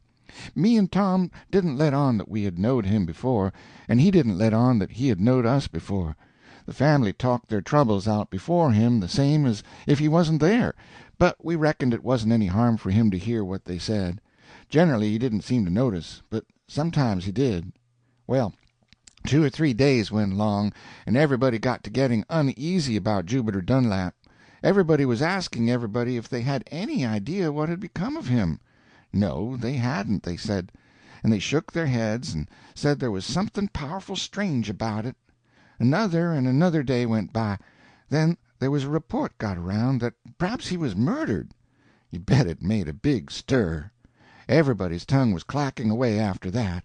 Saturday 2 or 3 gangs turned out and hunted the woods to see if they could run across his remainders. Me and Tom helped, and it was noble good times and exciting. Tom, he was so brimful of it he couldn't eat nor rest. He said if we could find that corpse we would be celebrated, and more talked about than if we got drownded. The others got tired and give it up, but not Tom Sawyer. That warn't his style. Saturday night he didn't sleep any hardly, trying to think up a plan, and towards daylight in the morning he struck it. He snaked me out of bed and was all excited, and says, "Quick, Huck, snatch on your clothes. I've got it. Bloodhound!" In 2 minutes we was tearing up the river road in the dark towards the village. Old Jeff Hooker had a bloodhound, and Tom was going to borrow him. I says, "The trail's too old, Tom, and besides it's range, you know." "It don't make any difference, Huck. If the body's hid in the woods anywhere around, the hound will find it. If he's been murdered and buried, they wouldn't bury him deep, it ain't likely, and if the dog goes over the spot he'll scent him, sure. Huck, we're going to be celebrated, sure as you're born." He was just a-blazing, and whenever he got a fire he was most likely to get a fire all over. That was the way this time. In 2 minutes he got it all ciphered out, and wasn't only just going to find the corpse, no, he was going to get on the track of that murderer and hunt him down, too. And not only that, but he was going to stick to him till— "Well," I says, You better find the corpse first. I reckon that's a plenty for today. For all we know, there ain't any corpse, and nobody hain't been murdered. That cuss could have gone all summers and not been killed at all." That graveled him, and he says, "Huck Finn, I never see such a person as you to want to spoil everything. As long as you can't see anything hopeful in the thing, you won't let anybody else. What good can it do you to throw cold water on that corpse and get up that selfish theory that there ain't been any murder? None in the world. I don't see how you can act so. I wouldn't treat you like that, and you know it. Here we've got a noble good opportunity to make a reputation, and—" "Oh, go ahead," I says. "I'm sorry, and I take it all back. I didn't mean nothing. Fix it any way you want it. He ain't any consequence to me. If he's killed, I'm as glad of it as you are. And if he—" "I never said anything about being glad. I only—" "Well, then, I'm as sorry as you are. Any way you'd druther have it, that is the way I'd druther have it. He—" "There ain't any druthers about it, Huck Finn. Nobody said anything about druthers. And as for—" He forgot he was talking, and went tramping along, studying. He begun to get excited again, and pretty soon he says, "Huck, it'll be the bulliest thing that ever happened if we find the body after everybody else has quit looking, and then go ahead and hunt up the murderer. It won't only be an honor to us, but it'll be an honor to Uncle Silas, because it was us that done it.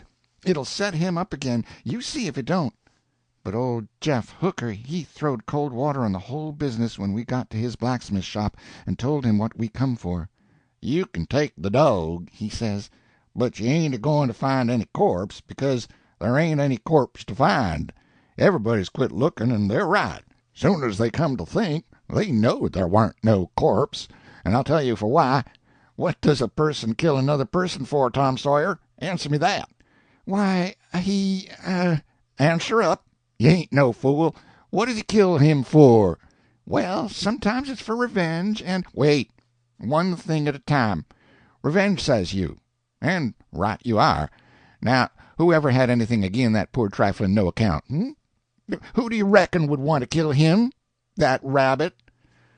Tom was stuck. I reckon he hadn't thought of a person having to have a reason for killing a person before, and now he sees it warn't likely anybody would have that much of a grudge against a lamb like Jubiter Dunlap. The blacksmith says by and by, "The revenge idea won't work, you see. Well, then, what's next? Robbery? B'gosh, that must have been it, Tom. Yes, sirree, I reckon we've struck it this time. Some feller wanted his gallus buckles, and so he—" But it was so funny he busted out laughing, and just went on laughing and laughing and laughing till he was most dead, and Tom looked so put out and cheap that I knowed he was ashamed he had come, and he wished he hadn't. But old Hooker never let up on him.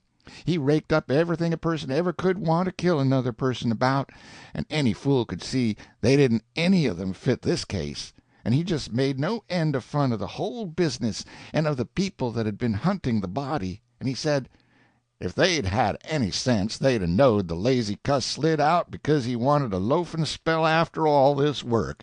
He'll come pottering back in a couple of weeks, and then how you fellers feel.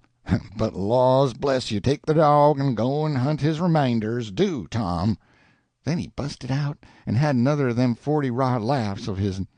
Tom couldn't back down after all this, so he said, "All right, unchain him," and the blacksmith done it, and we started home and left that old man laughing yet. It was a lovely dog. There ain't any dog that's got a lovelier disposition than a bloodhound, and this one knowed us and liked us. He capered and raced around ever so friendly, and powerful glad to be free and have a holiday. But Tom was so cut up he couldn't take any interest in him, and said he wished he'd stopped and thought a minute before he ever started on such a fool errand. He said old Jeff Hooker would tell everybody, and we'd never hear the last of it. So we loafed along home down the back lanes, feeling pretty glum and not talking. When we was passing the far corner of our tobaccer field we heard the dog set up a long howling there, and we went to the place, and he was scratching the ground with all his might, and every now and then canting up his head sideways and fetching another howl. It was a long square, the shape of a grave. The rain had made it sink down and show the shape. The minute we come and stood there we looked at one another and never said a word. When the dog had dug down only a few inches, he grabbed something and pulled it up, and it was an arm and a sleeve. Tom kind of gasped out and says, "Come away, Huck, it's found." I just felt awful. We struck for the road and fetched the first men that come along. They got a spade at the crib and dug out the body, and you never see such an excitement. You couldn't make anything out of the face, but you didn't need to. Everybody said, "Poor Jubiter, it's his clothes to the last rag." Some rushed off to spread the news and tell the justice of the peace and have an inquest, and me and Tom lit out for the house. Tom was all afire and most out of breath when we come tearing in where Uncle Silas and Aunt Sally and Benny was. Tom sung out, "Me and Huck's found Jubiter Dunlap's corpse all by ourselves with a bloodhound, after everybody else had quit hunting and give it up, and if it hadn't been for us it never would have been found. And he was murdered, too. They done it with a club or something like that, and I'm going to start in and find the murderer next, and I bet I'll do it." Aunt Sally and Benny sprung up pale and astonished, but Uncle Silas fell right forward out of his chair onto the floor and groans out, "Oh, my God, you've found him now!" End of Chapter 9. Chapter 10. The Arrest of Uncle Silas. Them awful words froze us solid. We couldn't move hand or foot for as much as half a minute. Then we kind of come to and lifted the old man up and got him into his chair, and Benny petted him and kissed him and tried to comfort him, and poor old Aunt Sally she done the same. But, poor things, they was so broke up and scared and knocked out of their right minds that they didn't hardly know what they was about. With Tom it was awful.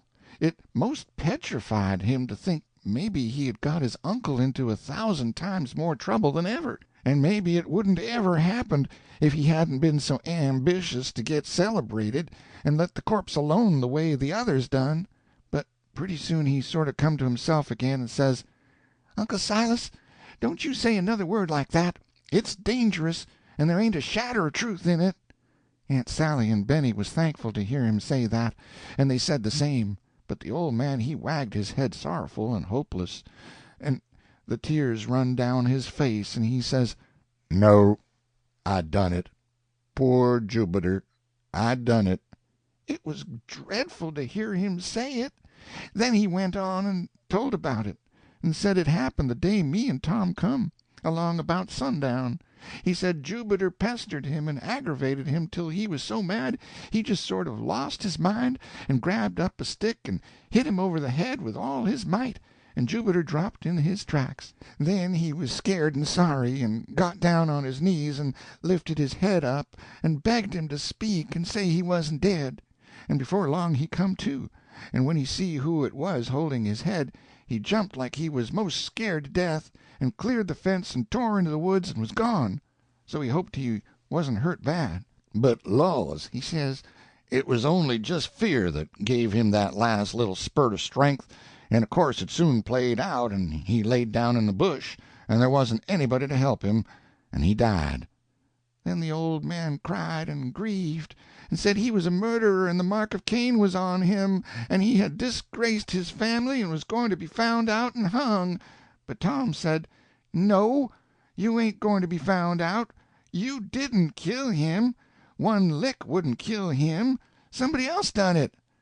"Oh, yes," he says, "I done it. Nobody else. Who else had anything against him? Who else could have anything against him?"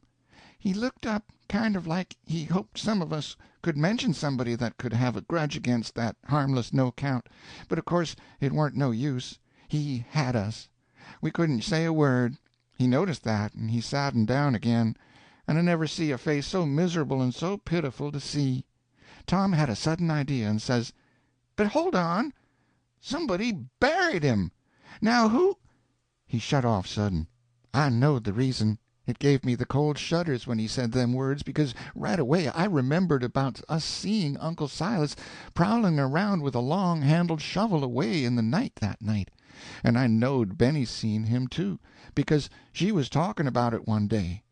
The minute Tom shut off he changed the subject and went to begging Uncle Silas to keep mum, and the rest of us done the same, and said he must, and said it wasn't his business to tell on himself, and if he kept mum no one would ever know, but if it was found out and any harm come to him it would break the family's hearts and kill them, and yet never do anybody any good.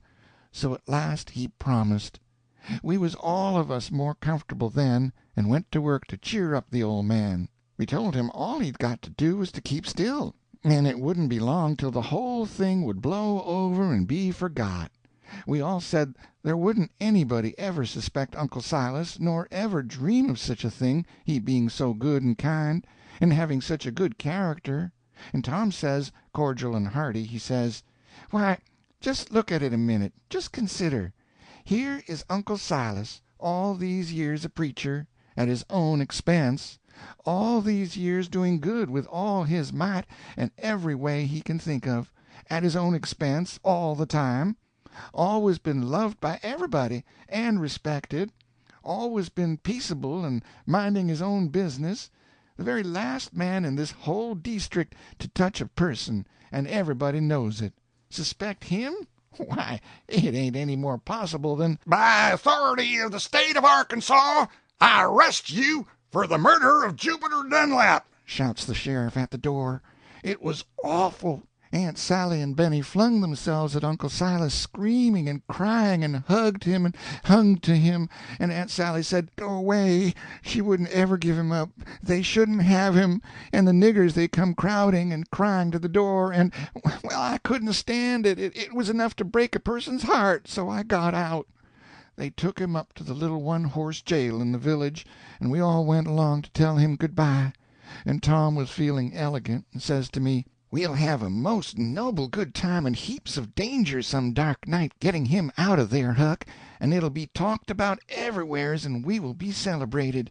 But the old man busted that scheme up the minute he whispered to him about it. He said no, it was his duty to stand whatever the law done to him, and he would stick to the jail plumb through to the end, even if there warn't no door to it. It disappointed Tom and graveled him a good deal, but he had to put up with it.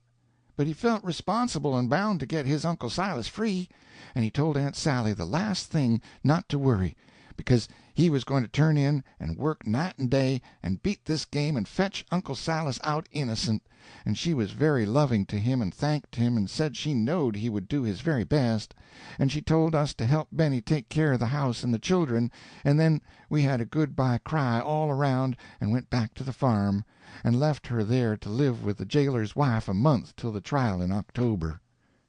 End of Chapter 10. Chapter 11. Tom Sawyer discovers the murderers. Well, that was a hard month on us all. Poor Benny, she kept up the best she could, and me and Tom tried to keep things cheerful there at the house, but it kind of went for nothing, as you may say. It was the same up at the jail. We went up every day to see the old people, but it was awful dreary, because the old man weren't sleeping much, and was walking in his sleep considerable, and so he got to looking fagged and miserable, and his mind got shaky, and we all got afraid his troubles would break him down and kill him. And whenever we tried to persuade him to feel cheerfuler, he only shook his head and said if we only knowed what it was to carry around a murderer's load in your heart we wouldn't talk that way. Tom and all of us kept telling him it wasn't murder, but just accidental killing, but it never made any difference. It was murder, and he wouldn't have it any other way. He actually begun to come out plain and square towards trial time and acknowledge that he tried to kill the man. Why, that was awful, you know. It made things seem 50 times as dreadful, and there weren't no more comfort for Aunt Sally and Benny. But he promised he wouldn't say a word about his murder when others was around, and we was glad of that. Tom Sawyer racked the head off of himself all that month trying to plan some way out for Uncle Silas, and many's the night he kept me up most all night with this kind of tiresome work, but he couldn't seem to get on the right track no way. As for me, I reckoned a body might as well give it up, it all looked so blue, and I was so downhearted, but he wouldn't. He stuck to the business right along, and went on planning and thinking and ransacking his head. So at last the trial come on, towards the middle of October, and we was all in the court. The place was jammed, of course. Poor old Uncle Silas, he looked more like a dead person than a live one, his eyes was so hollow, and he looked so thin and so mournful. Benny, she set on one side of him and Aunt Sally on the other, and they had veils on and was full of trouble. But Tom, he set by our lawyer and had his finger in everywheres, of course. The lawyer let him, and the judge let him. He most took the business out of the lawyer's hands sometimes, which was well enough, because that was only a mud turtle of a back settlement lawyer and didn't know enough to come in when it rains, as the saying is. They swore in the jury, and then the lawyer for the prostitution got up and begun. He made a terrible speech against the old man that made him moan and groan, and made Benny and Aunt Sally cry. The way he told about the murder kind of knocked us all stupid, it was so different from the old man's tale. He said he was going to prove that Uncle Silas was seen to kill Jubiter Dunlap by two good witnesses, and done it deliberate, and said he was going to kill him the very minute he hit him with the club, and they seen him hide Jubiter in the bushes, and they seen that Jubiter was stone dead, and said Uncle Silas come later and lugged Jubiter down into the tobaccer field, and two men seen him do it, and said Uncle Silas turned out away in the night and buried Jubiter, and a man seen him at it. I says to myself, poor old Uncle Silas has been lying about it because he reckoned nobody seen him and he couldn't bear to break Aunt Sally's heart and Benny's. And right he was. As for me, I would 'a' lied the same way, and so would anybody that had any feeling, to save them such misery and sorrow which they weren't no ways responsible for. Well, it made our lawyer look pretty sick, and it knocked Tom silly, too, for a little spell, but then he braced up and let on that he weren't worried, but I knowed he was, all the same. And the people, my, but it made a stir amongst them. And when that lawyer was done telling the jury what he was going to prove, he set down and begun to work his witnesses. First he called a lot of them to show that there was bad blood betwixt Uncle Silas and the diseased, and they told how they had heard Uncle Silas threaten the diseased at one time and another, and how it got worse and worse and everybody was talking about it, and how diseased got afraid of his life, and told two or three of them he was certain Uncle Silas would up and kill him some time or another. Tom and our lawyer asked them some questions, but it weren't no use. They stuck to what they said. Next they called up Lem Beebe, and he took the stand. It come into my mind then how Lem and Jim Lane had come along talking that time about borrowing a dog or something from Jubiter Dunlap, and that brought up the blackberries and the lantern, and that brought up Bill and Jack Withers, and how they passed by, talking about a nigger stealing Uncle Silas's corn, and that fetched up our old ghost that come along about the same time and scared us so, and here he was, too, and a privileged character on accounts of his being deef and dumb and a stranger, and they had fixed him a chair inside the railing, where he could cross his legs and be comfortable, whilst the other people was all in a jam, so they couldn't hardly breathe. So it all come back to me just the way it was that day, and it made me mournful to think how pleasant it was up to then, and how miserable ever since. Lem Beebe, sworn, said, I was comin' along that day, 2nd of September, and Jim Lane was with me, and it was towards sundown, and we heard loud talk, like quarreling, and we was very close, only the hazel bushes between, that's along the fence, and we heard a voice say, I told you more'n once I'd kill you, and knowed it was this prisoner's voice. And then we see a club come up above the bushes and down out of sight again, and heard a smashing thump, and then a groan or two, and then we crope soft to where we could see, and there lay Jubiter Dunlap dead, and this prisoner standing over him with the club, and the next he hauled the dead man into a clump of bushes and hid him, and then we stooped low to be cut of sight, and then got away. Well, it was awful. It kind of froze everybody's blood to hear it, and the house was most as still whilst he was telling it as if there weren't nobody in it. And when he was done, you could hear them gasp and sigh all over the house, and look at one another the same as to say, ain't it perfectly terrible, ain't it awful? Now happened a thing that astonished me. All the time the first witnesses was proving the bad blood and the threats and all that, Tom Sawyer was alive and laying for them, and the minute they was through he went for them, and done his level best to catch them in lies and spile their testimony. But now, how different! When Lem first begun to talk, and never said anything about speaking to Jubiter or trying to borrow a dog off of him, he was all alive and laying for Lem, and you could see he was getting ready to cross-question him to death pretty soon. And then I judged him and me would go on the stand by and by and tell what we heard him and Jim Lane say. But the next time I looked at Tom I got the cold shivers. Why, he was in the brownest study you ever see, miles and miles away. He weren't hearing a word Lem Beebe was saying, and when he got through he was still in that brown study just the same.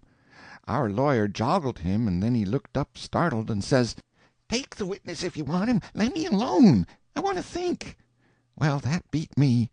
I couldn't understand it.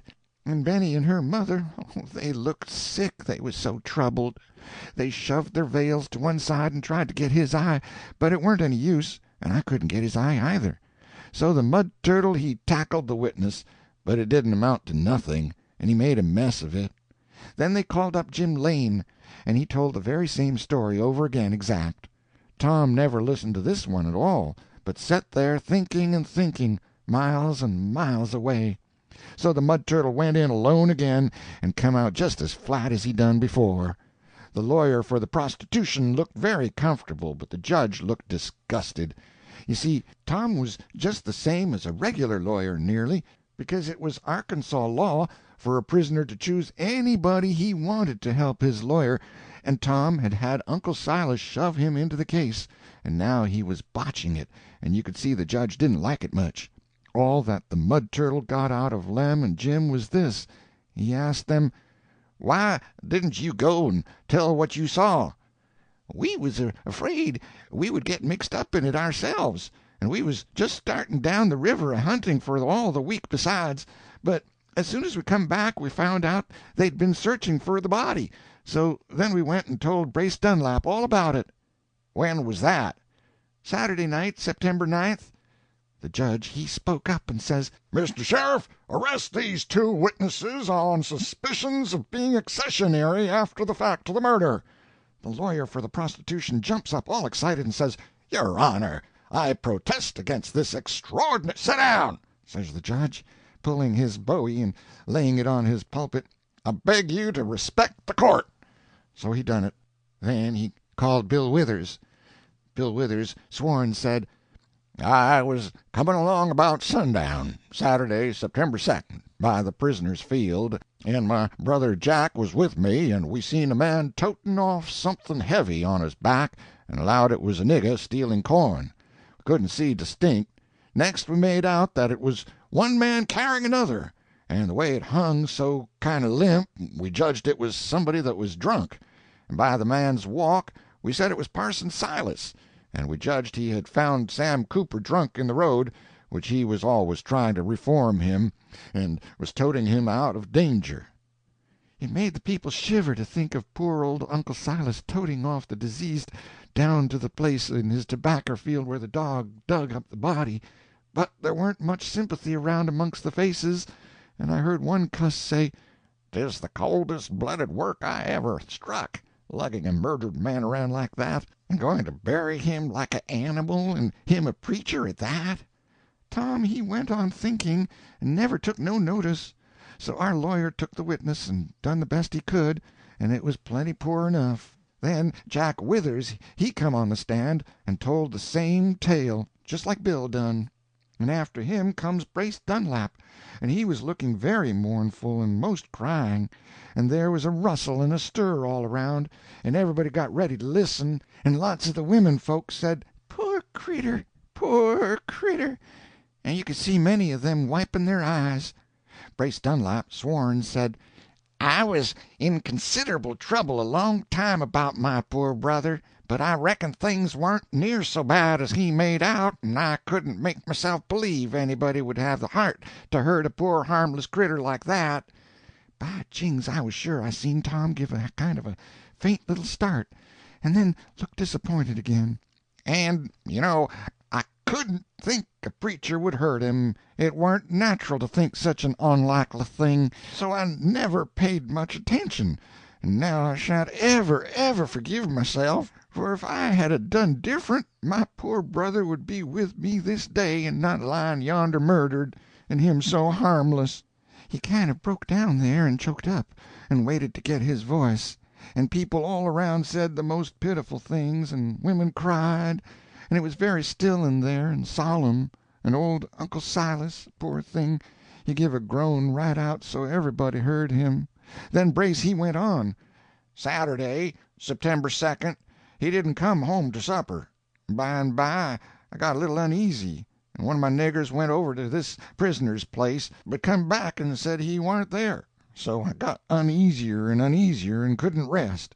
I went to bed, but I couldn't sleep, and turned out, away late in the night, and went wandering over to this prisoner's place and all around about there a good while, hoping I would run across my poor brother, never knowing he was out of his troubles and gone to a better shore." So he broke down and choked up again, and most all the women was crying now. Pretty soon he got another start and says, "But there warn't no use, so at last I went home and tried to get some sleep, but couldn't.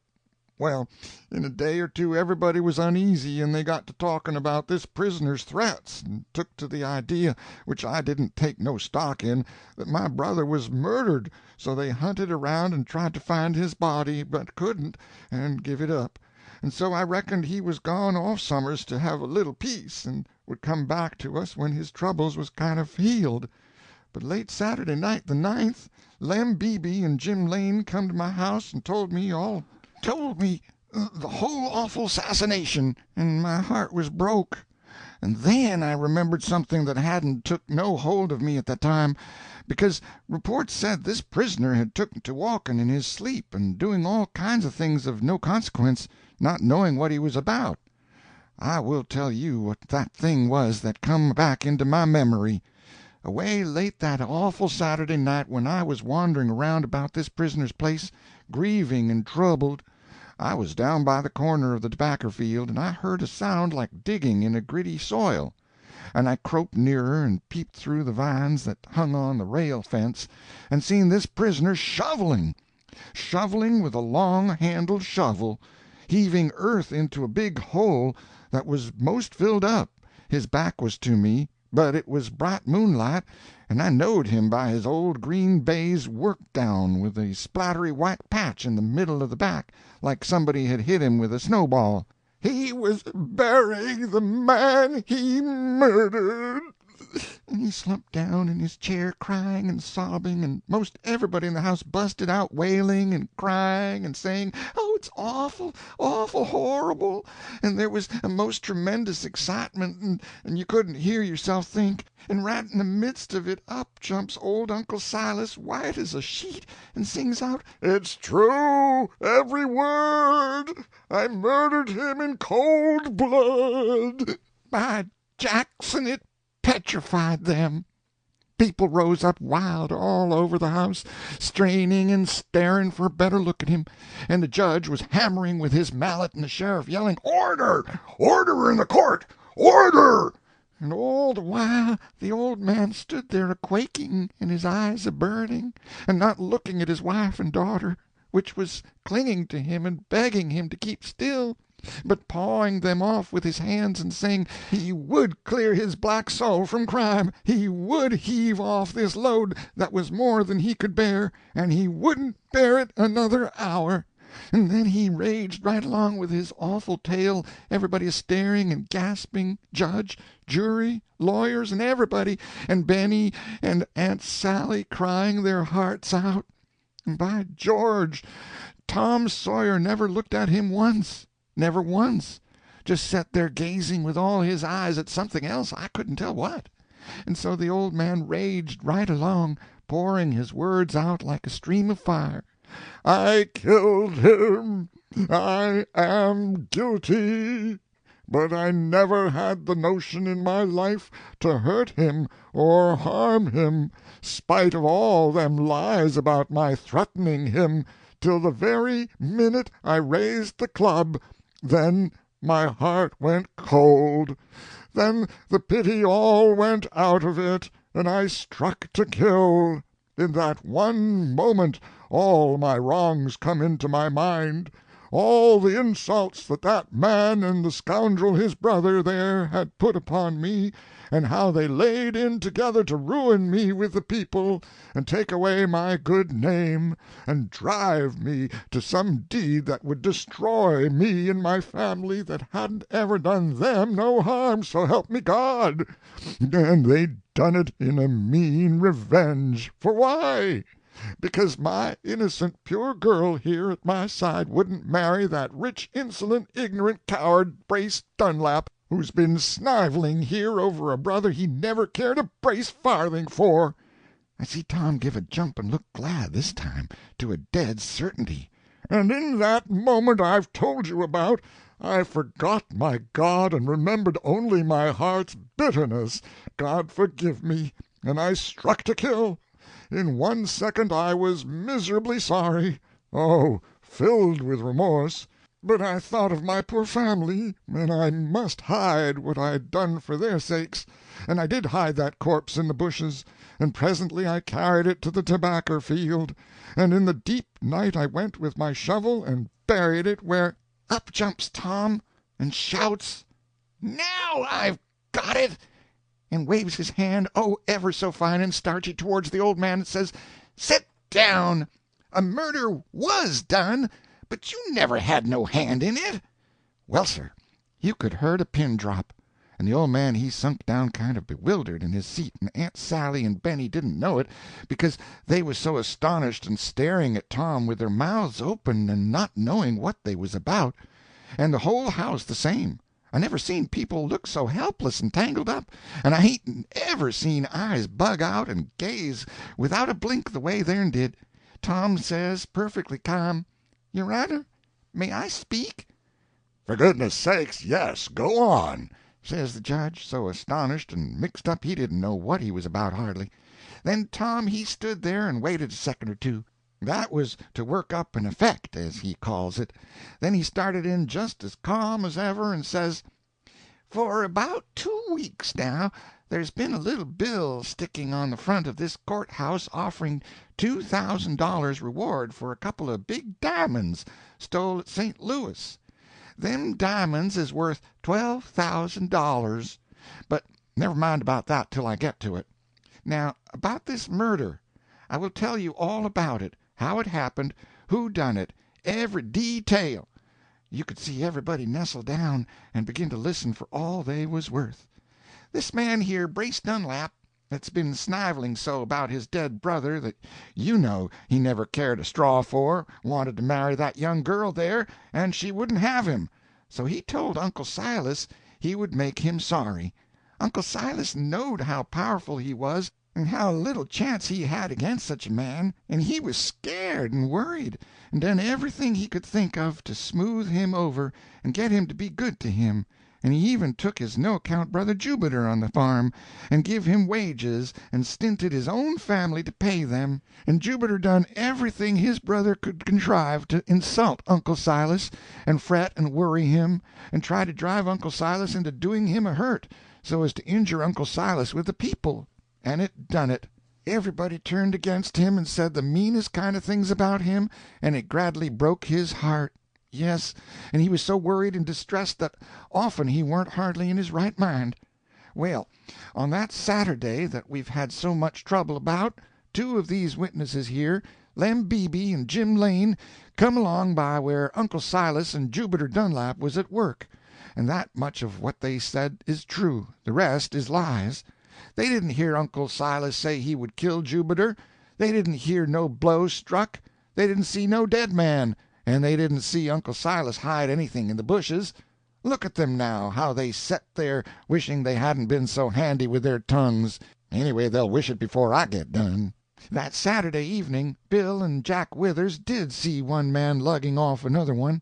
That much of what they said is true, and the rest is lies.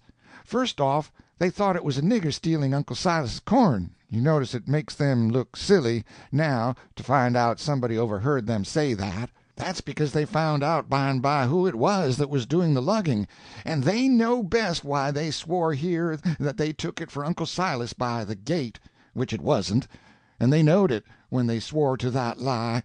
A man out in the moonlight did see a murdered person put underground in the tobaccer field, but it wasn't Uncle Silas that done the burying.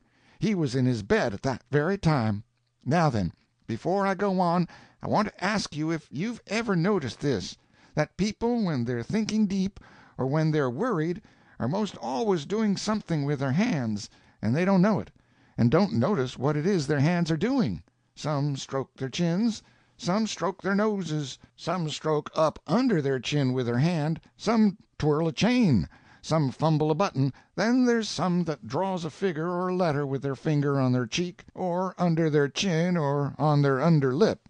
That's my way. When I'm restless, or worried, or thinking hard, I draw capital V's on my cheek, or on my under lip, or under my chin, and never anything but capital V's, and half the time I don't notice it and don't know I'm doing it.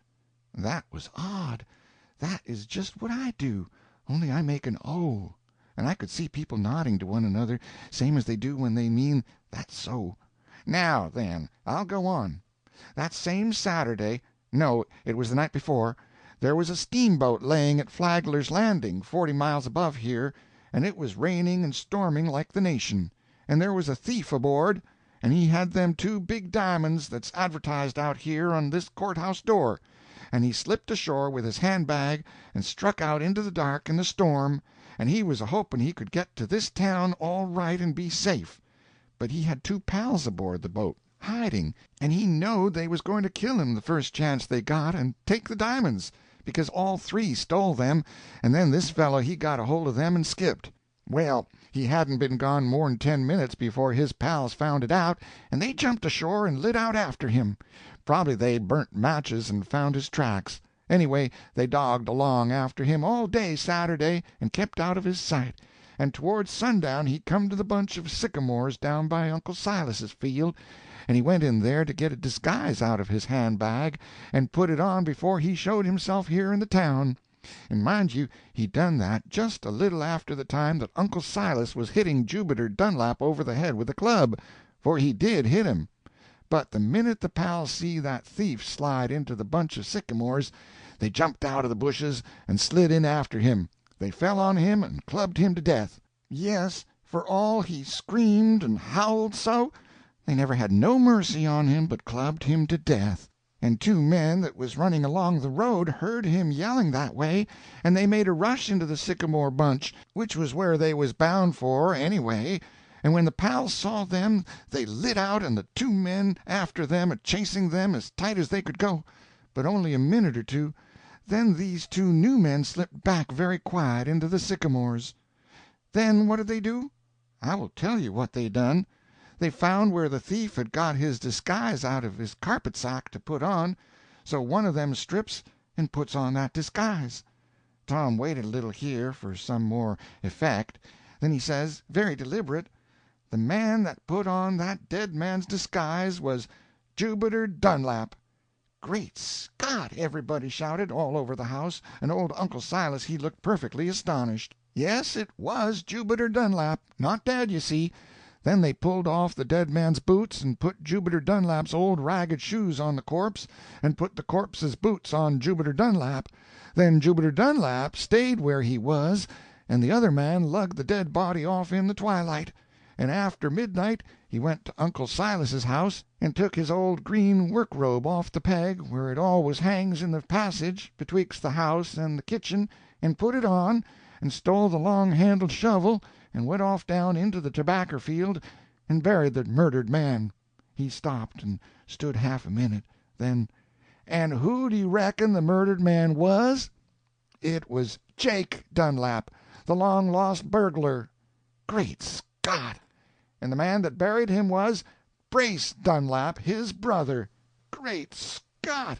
And who do you reckon is this mowing idiot here that's letting on all these weeks to be a deef and dumb stranger? It's Jubiter Dunlap." My land, they all busted out in a howl, and you never see the like of that excitement since the day you was born. And Tom he made a jump for Jubiter and snaked off his goggles and his false whiskers, and there was the murdered man sure enough, just as alive as anybody. And Aunt Sally and Benny, they went to hugging and crying and kissing and smothering old Uncle Silas to that degree he was more muddled and confused and mushed up in his mind than he ever was before, and that is saying considerable. And next people begun to yell, "Tom Sawyer! Tom Sawyer! Shut up, everybody, and let him go on! Go on, Tom Sawyer!" Which made him feel uncommon bully, for it was nuts for Tom Sawyer to be a public character that-a-way, and a hero, as he calls it. So when it was all quiet, he says, "There ain't much left, only this. When that man there, Brace Dunlap, had most worried the life and sense out of Uncle Silas, till at last he plumb lost his mind and hit this other blatherskite, his brother, with a club, I reckon he seen his chance. Jubiter broke for the woods to hide, and I reckon the game was for him to slide out in the night and leave the country. Then Brace would make everybody believe Uncle Silas killed him and hid his body somers, and that would ruin Uncle Silas and drive him out of the country. Hang him, maybe, I don't know. But when they found their dead brother in the sycamores without knowing him, because he was so battered up, they see they had a better thing: disguise both, and bury Jake and dig him up presently all dressed up in Jubiter's clothes, and hire Jim Lane and Bill Withers and the others to swear to some handy lies, which they done. And there they set now, and I told them they would be looking sick before I got done, and that is the way they're looking now. Well, me and Huck Finn here, we come down on the boat with the thieves, and the dead one told us all about the diamonds, and said the others would murder him if they got the chance, and we was going to help him all we could. We was bound for the sycamores when we heard them killing him in there, but we was in there in the early morning after the storm and allowed nobody hadn't been killed after all. And when we see Jubiter Dunlap here spreading around in the very same disguise Jake told us he was going to wear, we thought it was Jake his own self, and he was goo-gooing deef and dumb, and that was according to agreement. Well, me and Huck went on hunting for the corpse after the others quit, and we found it, and was proud, too, but Uncle Silas he knocked us crazy by telling us he killed the man. So we was mighty sorry we found the body, and was bound to save Uncle Silas's neck if we could, and it was going to be tough work, too, because he wouldn't let us break him out of prison the way we done with our old nigger Jim. I done everything I could the whole month to think up some way to save Uncle Silas, but I couldn't strike a thing. So when we come into court today I come empty, and couldn't see no chance anywheres. But by and by I had a glimpse of something that set me thinking, just a little wee glimpse. Only that, and not enough to make sure, but it set me thinking hard, and watching, when I was only letting on to think. And by, sure enough, when Uncle Silas was piling out that stuff about him killing Jubiter Dunlap, I catched that glimpse again, and this time I jumped up and shut down the proceedings, because I knowed Jubiter Dunlap was a-setting here before me. I knowed him by a thing which I seen him do, and I remembered it. I'd seen him do it when I was here a year ago." He stopped then, and studied a minute, laying for an effect. I knowed it perfectly well. Then he turned off like he was going to leave the platform, and says, kind of lazy and indifferent, "Well, I believe that is all." Why, you never heard such a howl, and it come from the whole house. "What was it you seen him do? Stay where you are, you little devil! You think you are going to work a body up till his mouth's a-watering and stop there? What was it he done?" That was it, you see. He just done it to get an effect. You couldn't have pulled him off that platform with a yoke of oxen. "Oh, it wasn't anything much," he says. "I seen him looking a little excited when he found Uncle Silas was actually fixing to hang himself for a murder that warn't ever done, and he got more and more nervous and worried. I a-watching him sharp, but not seeming to look at him, and all of a sudden his hands begun to work and fidget, and pretty soon his left crept up, and his finger drawed a cross on his cheek, and then I had him." Well, then, they ripped and howled and stomped and clapped their hands till Tom Sawyer was that proud and happy he didn't know what to do with himself. And then the judge he looked down over his pulpit and says, My boy, did you see all the various details of this strange conspiracy and tragedy that you've been describing? No, your honor, I didn't see any of them. Didn't see any of them? Why, you've told the whole history straight through, just the same as if you'd seen it with your eyes. How did you manage that? Tom says, kind of easy and comfortable, "Oh, just noticing the evidence and piecing this and that together, your honor. Just an ordinary little bit of detective work. Anybody could have done it." Nothing of the kind. Not 2 in a million could have done it. You are a very remarkable boy. Then they let go and give Tom another smashing round, and well, he wouldn't have sold out for a silver mine. Then the judge says, But are you certain you've got this curious history straight? "Perfectly, your honor. Here is Brace Dunlap. Let him deny his share of it if he wants to take the chance. I'll engage to make him wish he hadn't said anything. Well, you see, he's pretty quiet, and his brother's pretty quiet, and them 4 witnesses that lied so and got paid for it, they're pretty quiet.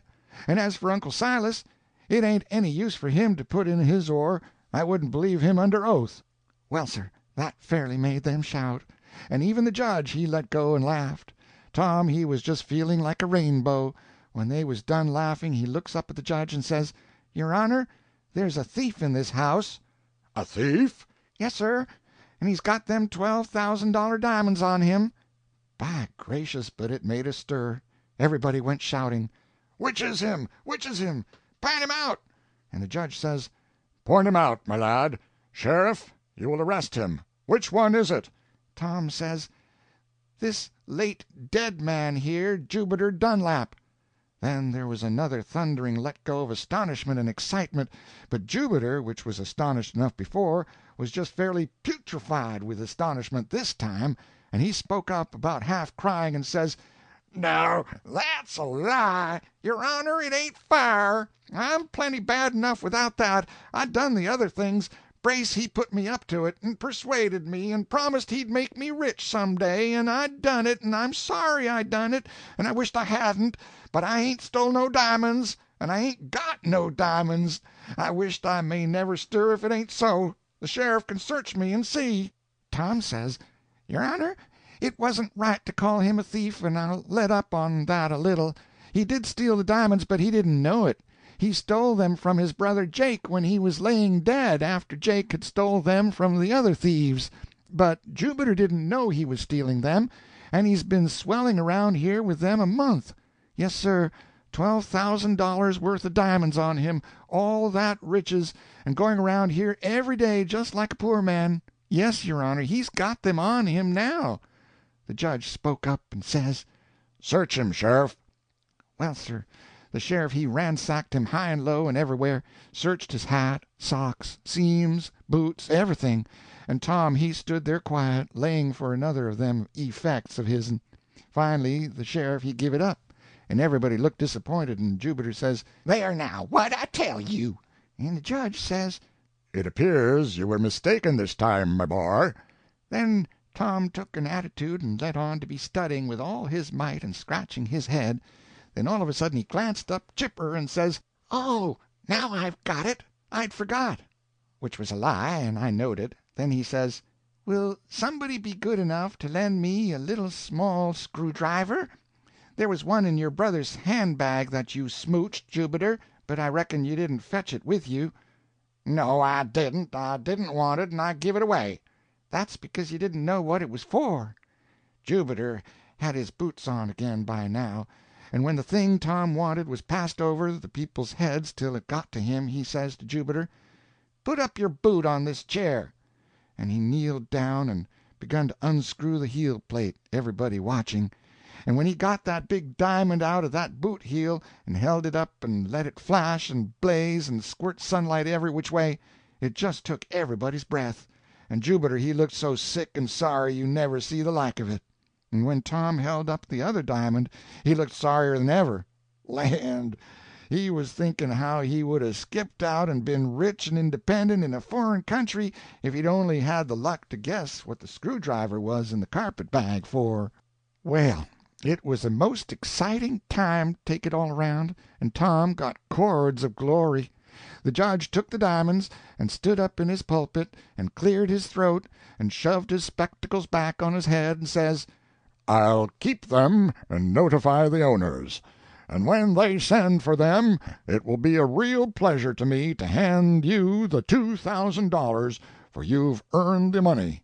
Yes, and you've earned the deepest and most sincerest thanks of this community besides, for lifting a wronged and innocent family out of ruin and shame, and saving a good and honorable man from a felon's death, and for exposing to infamy and the punishment of the law a cruel and odious scoundrel and his miserable creatures."